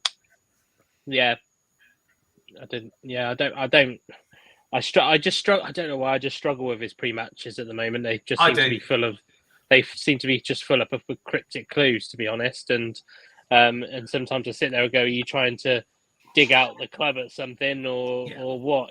So it's He's like a cryptic version of Scott Lindsay. They're always copy and paste the same quotes, but there's always seems to be a hidden meaning behind what's being said. Joe, one of the other things that I found interesting, but I think this might have actually been his post-match, and then he kind of repeated himself in the pre-match, was when he was asked about building on the steps made from Barrow and from Bradford, was he said, there's been a lot of games where we've had moments and not got our just rewards, and Bradford was just the one where it finally clicked for us. He said, we've arguably played better in games and not got results. I don't know about you, and I can only speak from my own perspective. I haven't really seen us play better, so it worries me if he seems to be watching something that I'm not. I think it's more to do with the quality of the opposition, to be honest. I don't think any team since Jody's been here, nobody's played us, apart from Mansfield, nobody's been better. Nobody's has outplayed us. Jody needs to look at the roadmap that's come through. No, nobody. There's no team bar Mansfield, I think, that have outplayed us since Jody's been here. And I think we have had chances in all of it. As bad as we've played, we've had chances in all those games to take points, and we haven't taken points because we've defended badly or we've missed chances or whatever. After the game on Tuesday, I thought everyone was sort of creaming their pants a bit about how well we played. If we'd have lost 1-0, everyone would have said we were awful. Yeah. So results do dictate how we feel about performances. 100%. And, you sort of get downbeat and you lose 3 or 4 games in a row and you think you're terrible, but we're perhaps not playing as bad as we think we are because we're in a bad run of form. Oh, we are. That's exactly the same as the roadmap, isn't it? As those bloody Christmas bauble things that were up earlier. It's the same as that. If we're getting promotion, if we're looking at promotion earlier on in the mid-season, all of a sudden everything else looks really rosy. We said the same about the women's, kind of attendance. Like if there wasn't such an ill feeling around the club of, the attendance would have been better at Foundation Park and at the County Ground. So it's driven by those fundamental things. Yeah, I just results. I just walked away from that on Tuesday thinking, if we hadn't have won, would everyone be saying we played well? I'm not sure we would. I think the result often dictates how you think you've played. So I do think we've perhaps all of us, probably myself included, have probably been guilty of that a little bit. Yeah, I'm not saying we've played well. Don't get me wrong. I'm not happy with the way we're playing, but the general feeling that the results give you does dictate how you feel you're playing, how your team are playing. Mm-hmm. Nick Tomlinson remained the main sort of talking point in terms of injuries. There's a reasonable chance that McEachran's going to be fit again to return. They added FBT back to the 50-50 list, but you imagine he's going to be fit to play as well. So in essence, I'm not expecting anything new in terms of injuries. So do you think that helps? Because, we had a few comments. I think Woody was one of them, was mentioned about balance side and partnerships and consistency. So that should help. I think the main thing is to keep that back four as it is. We are so much better when Fraser Blake Tracy is playing left back. Yeah, without a doubt. I don't want to ever see him in centre back again. Keep him on the left. Let's have two decent centre halves, and you've got to build. You build your team from a good defence.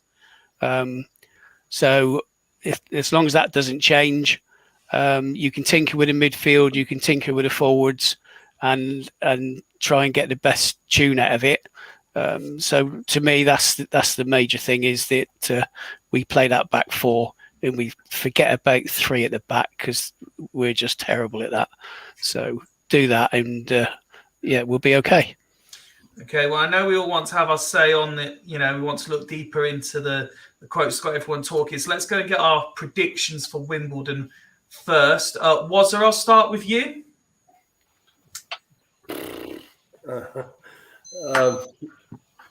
I think we'll draw tomorrow. 1-1. 1-1 draw for Wazza.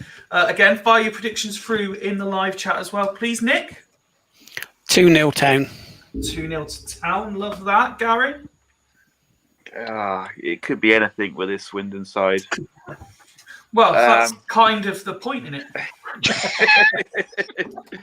it? I'll go with a 2-1 win. 2-1 win. Hank is going 2-0 to Wimbledon. Our own Mark is also saying a Wimbledon win, 2-1. Woody? I don't want to do this to the lads that are going, but I said a few weeks ago that I think if it's a game that's both teams haven't really got to play for something, we'll lose. Mm-hmm. So I do, but no, I'm going to stick with it. I think we might lose 2-1. Okay. Sean's gone for a 2-1 win. Joe? Yeah, Woody's right. If we apply ourselves like we did on Tuesday, I think we'll win. But if we relax thinking it's only Wimbledon, they're below us, they've got nothing to play for, we'll get turned over. So, but I said earlier, goal for Davis and Ajayi Simi, and we'll win 3-2. Ben? 3-0 Swindon. I think there'll be the steady improvement will carry on. I think we've won a game, Ben. I think we'll score first, and then the Wimbledon fans get a bit toxic. Sorry? Ben, you missed that. Joe said you could tell Swindon won a game. Positive Ben's back. Yeah, well, no. I generally think their fans will start turning against them. I think their run's been long and turgid, and they've not been done anything against them. You imagine if it was us and we went 1-0 down, we'd be all. We don't have to imagine it, Ben. We've seen it plenty. Yeah, we've seen it. And Ben, our fans start booing when we're at 0-0 4 minutes in and passing the ball. We'll start on the front foot against Bradford, and I think we'll start on the front foot again. I think there's been steady improvement. I think we see shades of the high press that was promised to us when Morris first joined, and I think we're in for his best performance. I think we're going to do quite well. And I think I'm going for 3-0 win, which ultimately means we're probably going to get dicked, but 3-0 win. Tranmere version 2, hopefully not, said in the chat. Ned, your prediction, please, sir? Oh, well, I'm pretty sure DJ's not playing because I remember someone saying that I was reading some of the comments from Wimbledon fans, and they said about they was playing really well until DJ got out injured.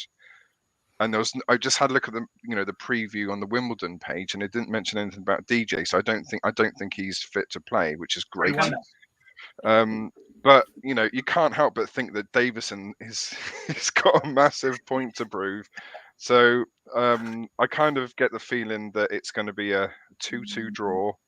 And I think Davison will score both for Wimbledon, and I think McEachran's going to score his first goal, and Tyrese Shade off the bench. Tyrese Shade? What's a Tyrese Shade? A lot of people slagged off Davison last year, but he is a handful. I didn't. I would have had him this season all day long. 100%. Especially when you think what we actually signed in the summer. If we lose tomorrow, I want Davidson to score the winner. That's the only way I want us to lose. Yeah, but he is a handful, and he is big, physical. And Clayton and Brewer are going to have the work cut out tomorrow with him. And the rest of their players, they're all blooming 6 foot something, aren't they? Fifey, will you be at Wimbledon tomorrow? Sadly not. No, I think I'm possibly done for the season. I am putting a sneaky little thing in the calendar to hopefully get down for Crawley on the bank holiday Monday. But if it's not Crawley, then I am done for the year, unfortunately. But no, I certainly won't be at Wimbledon as I need to prep because I've got a very busy and important weekend next weekend.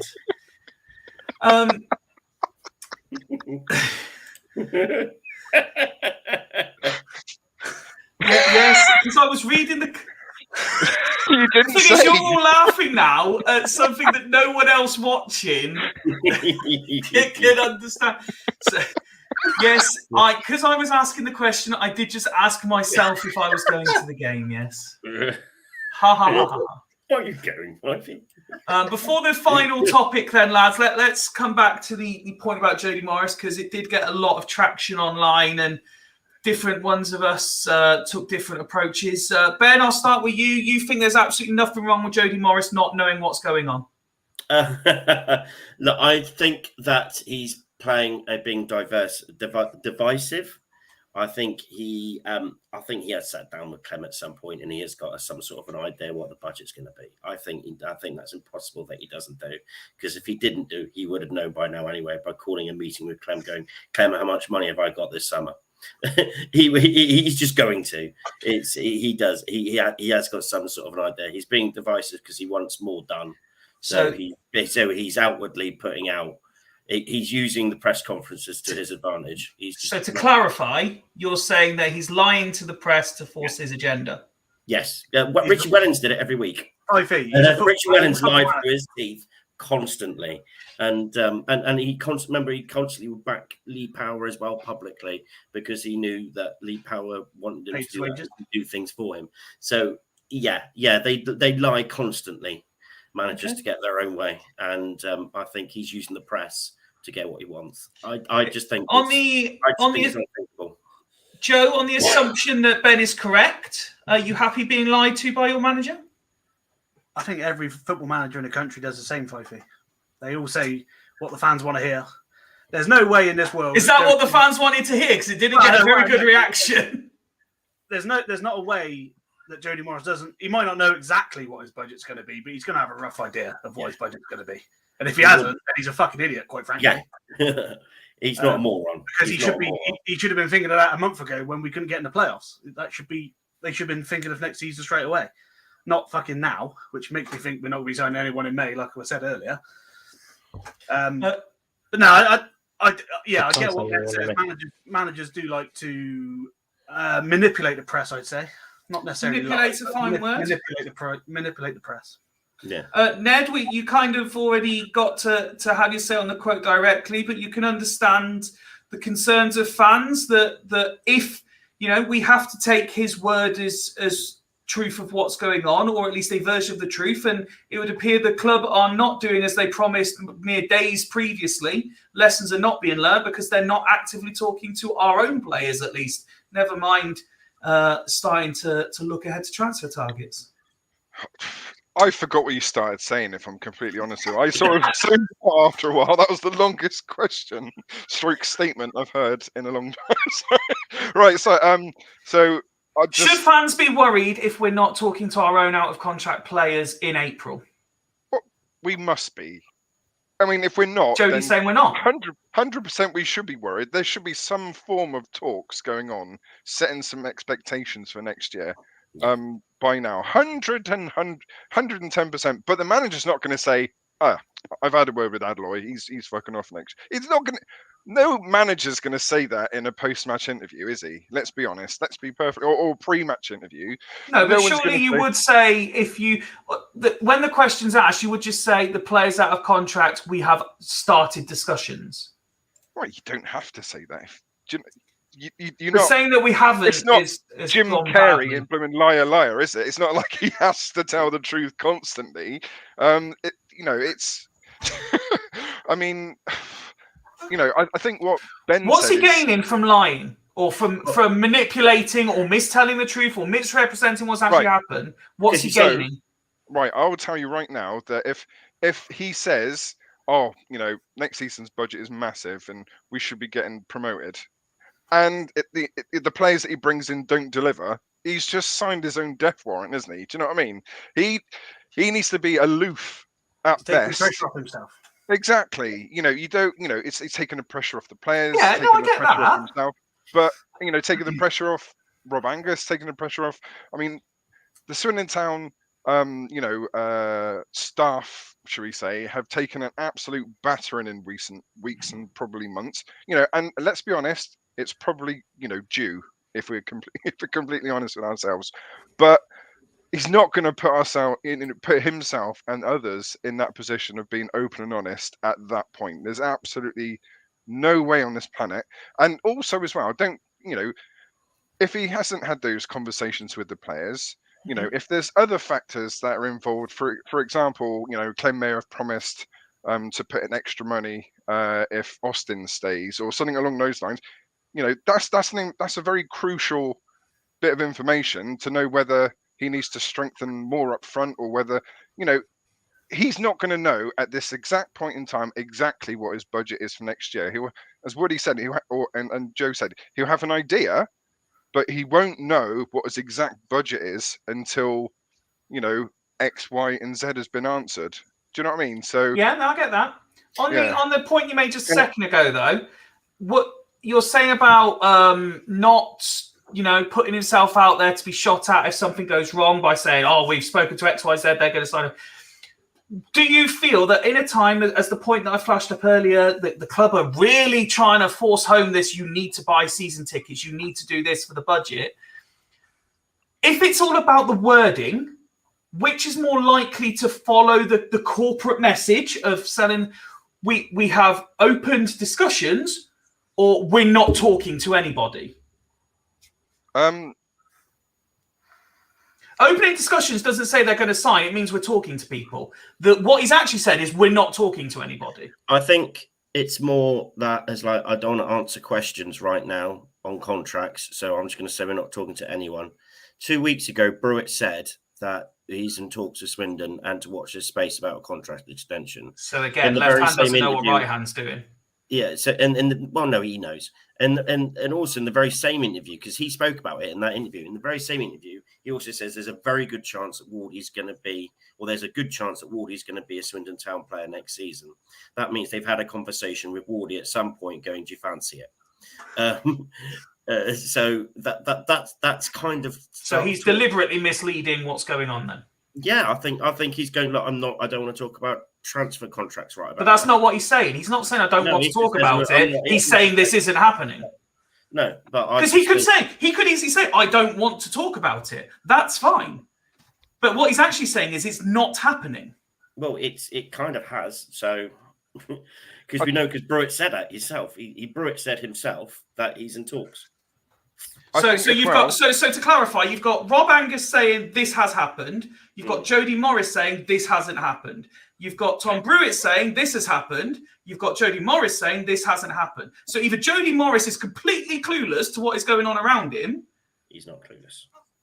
Or he is outright misleading the fans on what's going on at our club. It just sounds like it is classic Swindon Town, isn't it? Yeah, it does sound a bit classic Swindon. Yeah, I totally agree with you, Fifey, that why Morris couldn't just say, I'm still concentrating on the games ahead. We're not talking about anything like this. And no, just his title is head coach. You know what I mean? How many times have we seen it at the moment where it looks like these managers or these head coaches that we bring in don't really have much of a say on who comes through the door? You know, also, I genuinely have more respect if he just turned around and said, "It's not my job. Ask Sandro." Yeah. He could have literally said that. That's not my domain. Because as a head coach, you don't really have that massive say about who comes through the door. It's normally down to the director of the football and the powers above that decide who's coming through the door. We saw it with Lindsay. He didn't really have much of a say of what come through. He was just asked to work with what he had.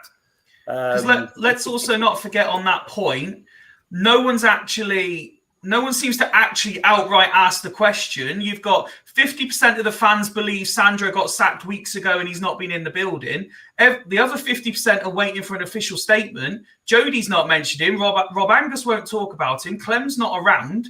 No one knows what's going on. And that's why the club looks like it's an absolute basket case when it comes to planning again. The easier comment would have just been no comment. It would have just been the easier thing to say would have just been, no, I'm not discussing these things. This is not something we need to do at the moment.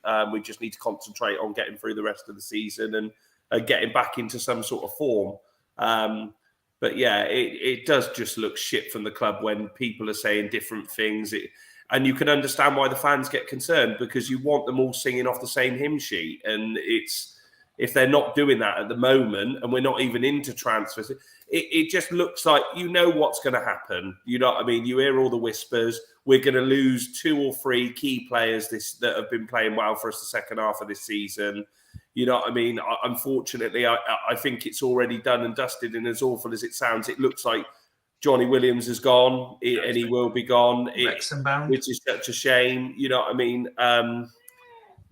I can't personally see Charlie still being here. That's just for financial dictations, and we've had this conversation. And yeah, there's a group of fans that have you believe he's already signed a contract. Yeah, that's what I mean. But you just when you look at it from that, I just can't see how it's going to happen. So the club are already putting themselves on this back foot when we're saying about getting signings in the door when 2 players that are loved by the fans look like that they're leaving the door already. Do you know what I mean? So, and when they're not singing from the same sheet, it just looks massively concerning. It's just massively amateur again. You know what I mean? From this football club, and it is just such a shame. But do we trust the model? No is the answer. But this is why Nick, your thoughts? Massive, though, isn't it? Nick? I think it's Jody Morris, and he seems to do this quite a lot with his how can I put it? Cryptic messages to the club. Get a move on. Let's get the house in order, and let's move forward where we need to go. With regards to things like budgets and the like, really, that's to a degree nothing to do with Morris. He should be going to them and saying, "These are the players I want. These are the players I want targeted." And then they can have the discussion of saying, yeah, we can go for A, B, and C, but D and E are way out of what we're prepared to pay. And then they have that discussion around it. So the budget thing, to me, from a coach, is irrelevant. We're never going to say we say we got a competitive budget, but that doesn't mean anything. Nope. As long as it's spent wisely. Look at teams like, well, let's give Chelsea an example. What have they spent? 600 million, and they're absolutely dog shit. So it's how you spend your money. It's not necessarily how much you've got. So that's better. That's what Morris needs to be telling the club. These are the players I want. these are the players we want to keep. These are the players that we want to move on. And I think he's saying to the club, we need to start doing this now, and then we'll be in a strong position to move forward. Again, just on that, I was reading Danny Williams' book, and in that he said he didn't get involved in any of that. He didn't know how much his players were being paid. He said it was nothing to do with him. That was down to the club, and the club that negotiated with the agents on bringing players in. So it should be the same with Morris, that he just needs to identify players, tell the club that that's what he wants, and do all we can to get those in, or have reasons why we can't get them in. Simple as that. Just to clarify why I think he should know or should have an idea of what's going on, okay? This is all about planning for the club. Okay. Now, he doesn't need to know how much X, Y, or Z is earning and stuff. He doesn't need to know what the transfer fees potentially being paid. He doesn't need to know what the agent fees being paid. But this is all about planning. The club will know, and I imagine, obviously I've never worked for a professional football club, but they will have an idea 6 to 9 to 12 months in advance of what they're expecting for the following year, I would expect. Okay. Because they're a business, and business is forecast. Okay, so there's no way that the higher ups don't say, in situation A, we will be doing this. In situation B, we will be doing this. And if situation C happens, we'll be doing this. Now, at the same point, the head coach doesn't have to be involved in transfer negotiations. We'll be saying, okay, if we're working to situation A, I will be working with a group of players that look something like this, so I need to plan accordingly. If we're working to situation C, I will have a group of players that look something like this. I need to plan accordingly, because that's a different group of players with a different remit, different targets.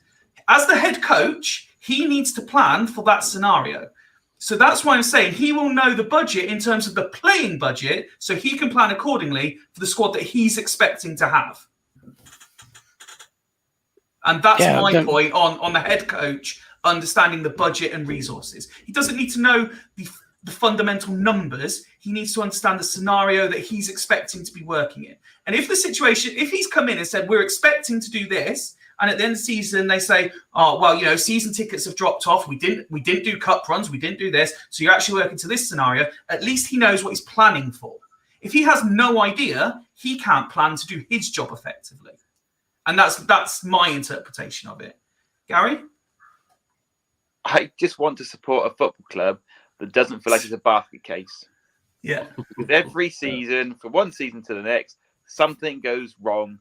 Something's not right, whether it be the owner, the manager, some technical director. We always have a gripe and a problem somewhere. Can we not just get our back house and our front of the house all sorted out and have a season where everyone is saying the same goddamn thing? Fair enough. Woody? Muted, Woody. Sorry, I couldn't press the button. I've kind of lost track of the conversation, to be totally honest. Do you think Jody Morris should know what his budget and resources are for the coming season, or at least an idea by now? Well, it brings you back to what I think he means by resource. I think he means what resources are available from his recruitment department. I think there's a hidden message there that he's saying, I don't know who's doing the recruiting, and who's doing the negotiating. Should he know the budgets?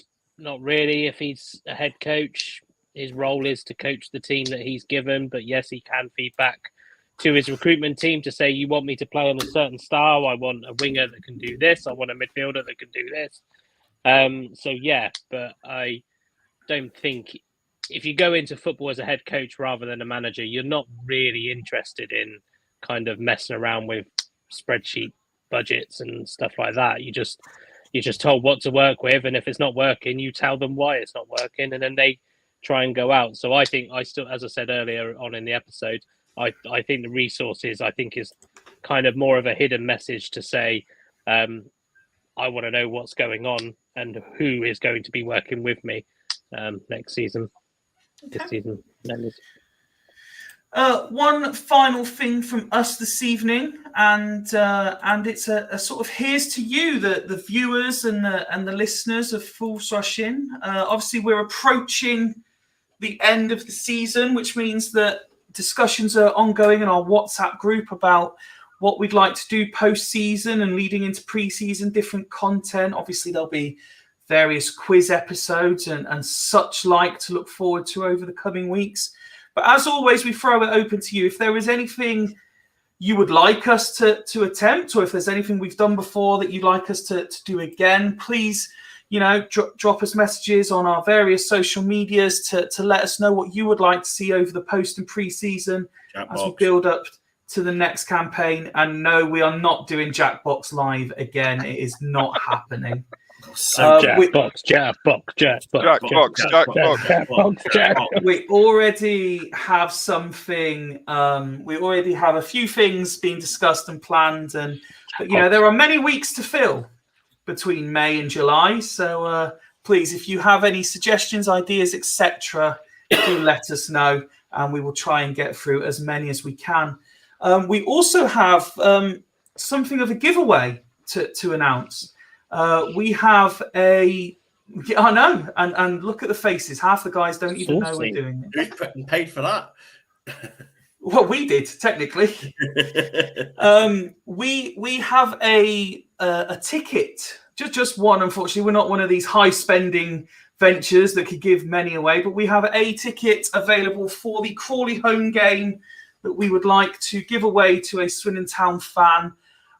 There's no, questions or quizzes. We'd just like you to recommend someone who's maybe deserving of a ticket for one reason or another. Perhaps they've improved your match day experience somehow, or they don't normally get to go to games and suddenly they could possibly go to one. And you never know, it might be located next to one of the favourite Fools Rush In regular panelists as well. Put them off, again, don't put them off. I said the favourites, so it's clearly not me. But yeah, so we do have. Is that in corporate then? Yeah, it's certainly not in corporate, so you're not sitting next to us. But yes, we do have a ticket to give away. If there is anyone you would like to put forward for that ticket, please let us know by what's the bank holiday? Oh, we've got 2 weeks, haven't we? Let us know by next Thursday, and then we've got a week to contact whoever gets drawn at random for it. Get in touch on our Instagram, our Facebook, our Twitter, recommend and let us know why. We'll put the names in a random generator or a hat of some description, and we will pull out a winner for said ticket for the last home game of this season, the last game anywhere of this season to Crawley, where you will be located next to one of our favourite Fools panelists. I think that is it. Next to a Fools panelist, no brainer. Give it to Matt Walker. Ben Sharp. I'll give it to what's his name? Oh, Football Phil. Yeah. Football Phil. What about 3 Minute Bob? 3 Minute Bob, yeah. If you want to recommend 3 Minute Bob, the warm up. And do you know what? I'm seeing comments about Cadiz getting the Hereford job. Obviously, we all wish him the very best of luck. Some people saying it's the first step before he takes over from Morris anyway. I'm not so sure.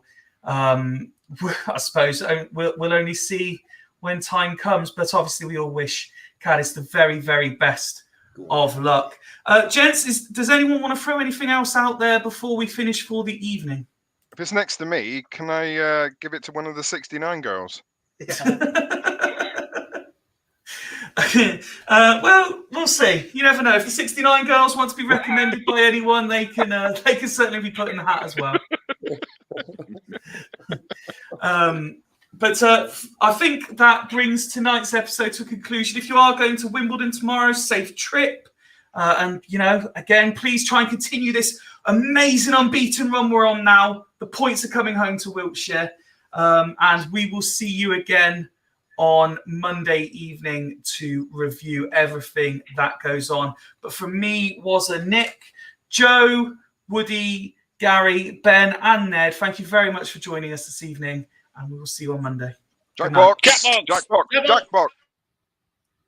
Take my hands, take my whole life too,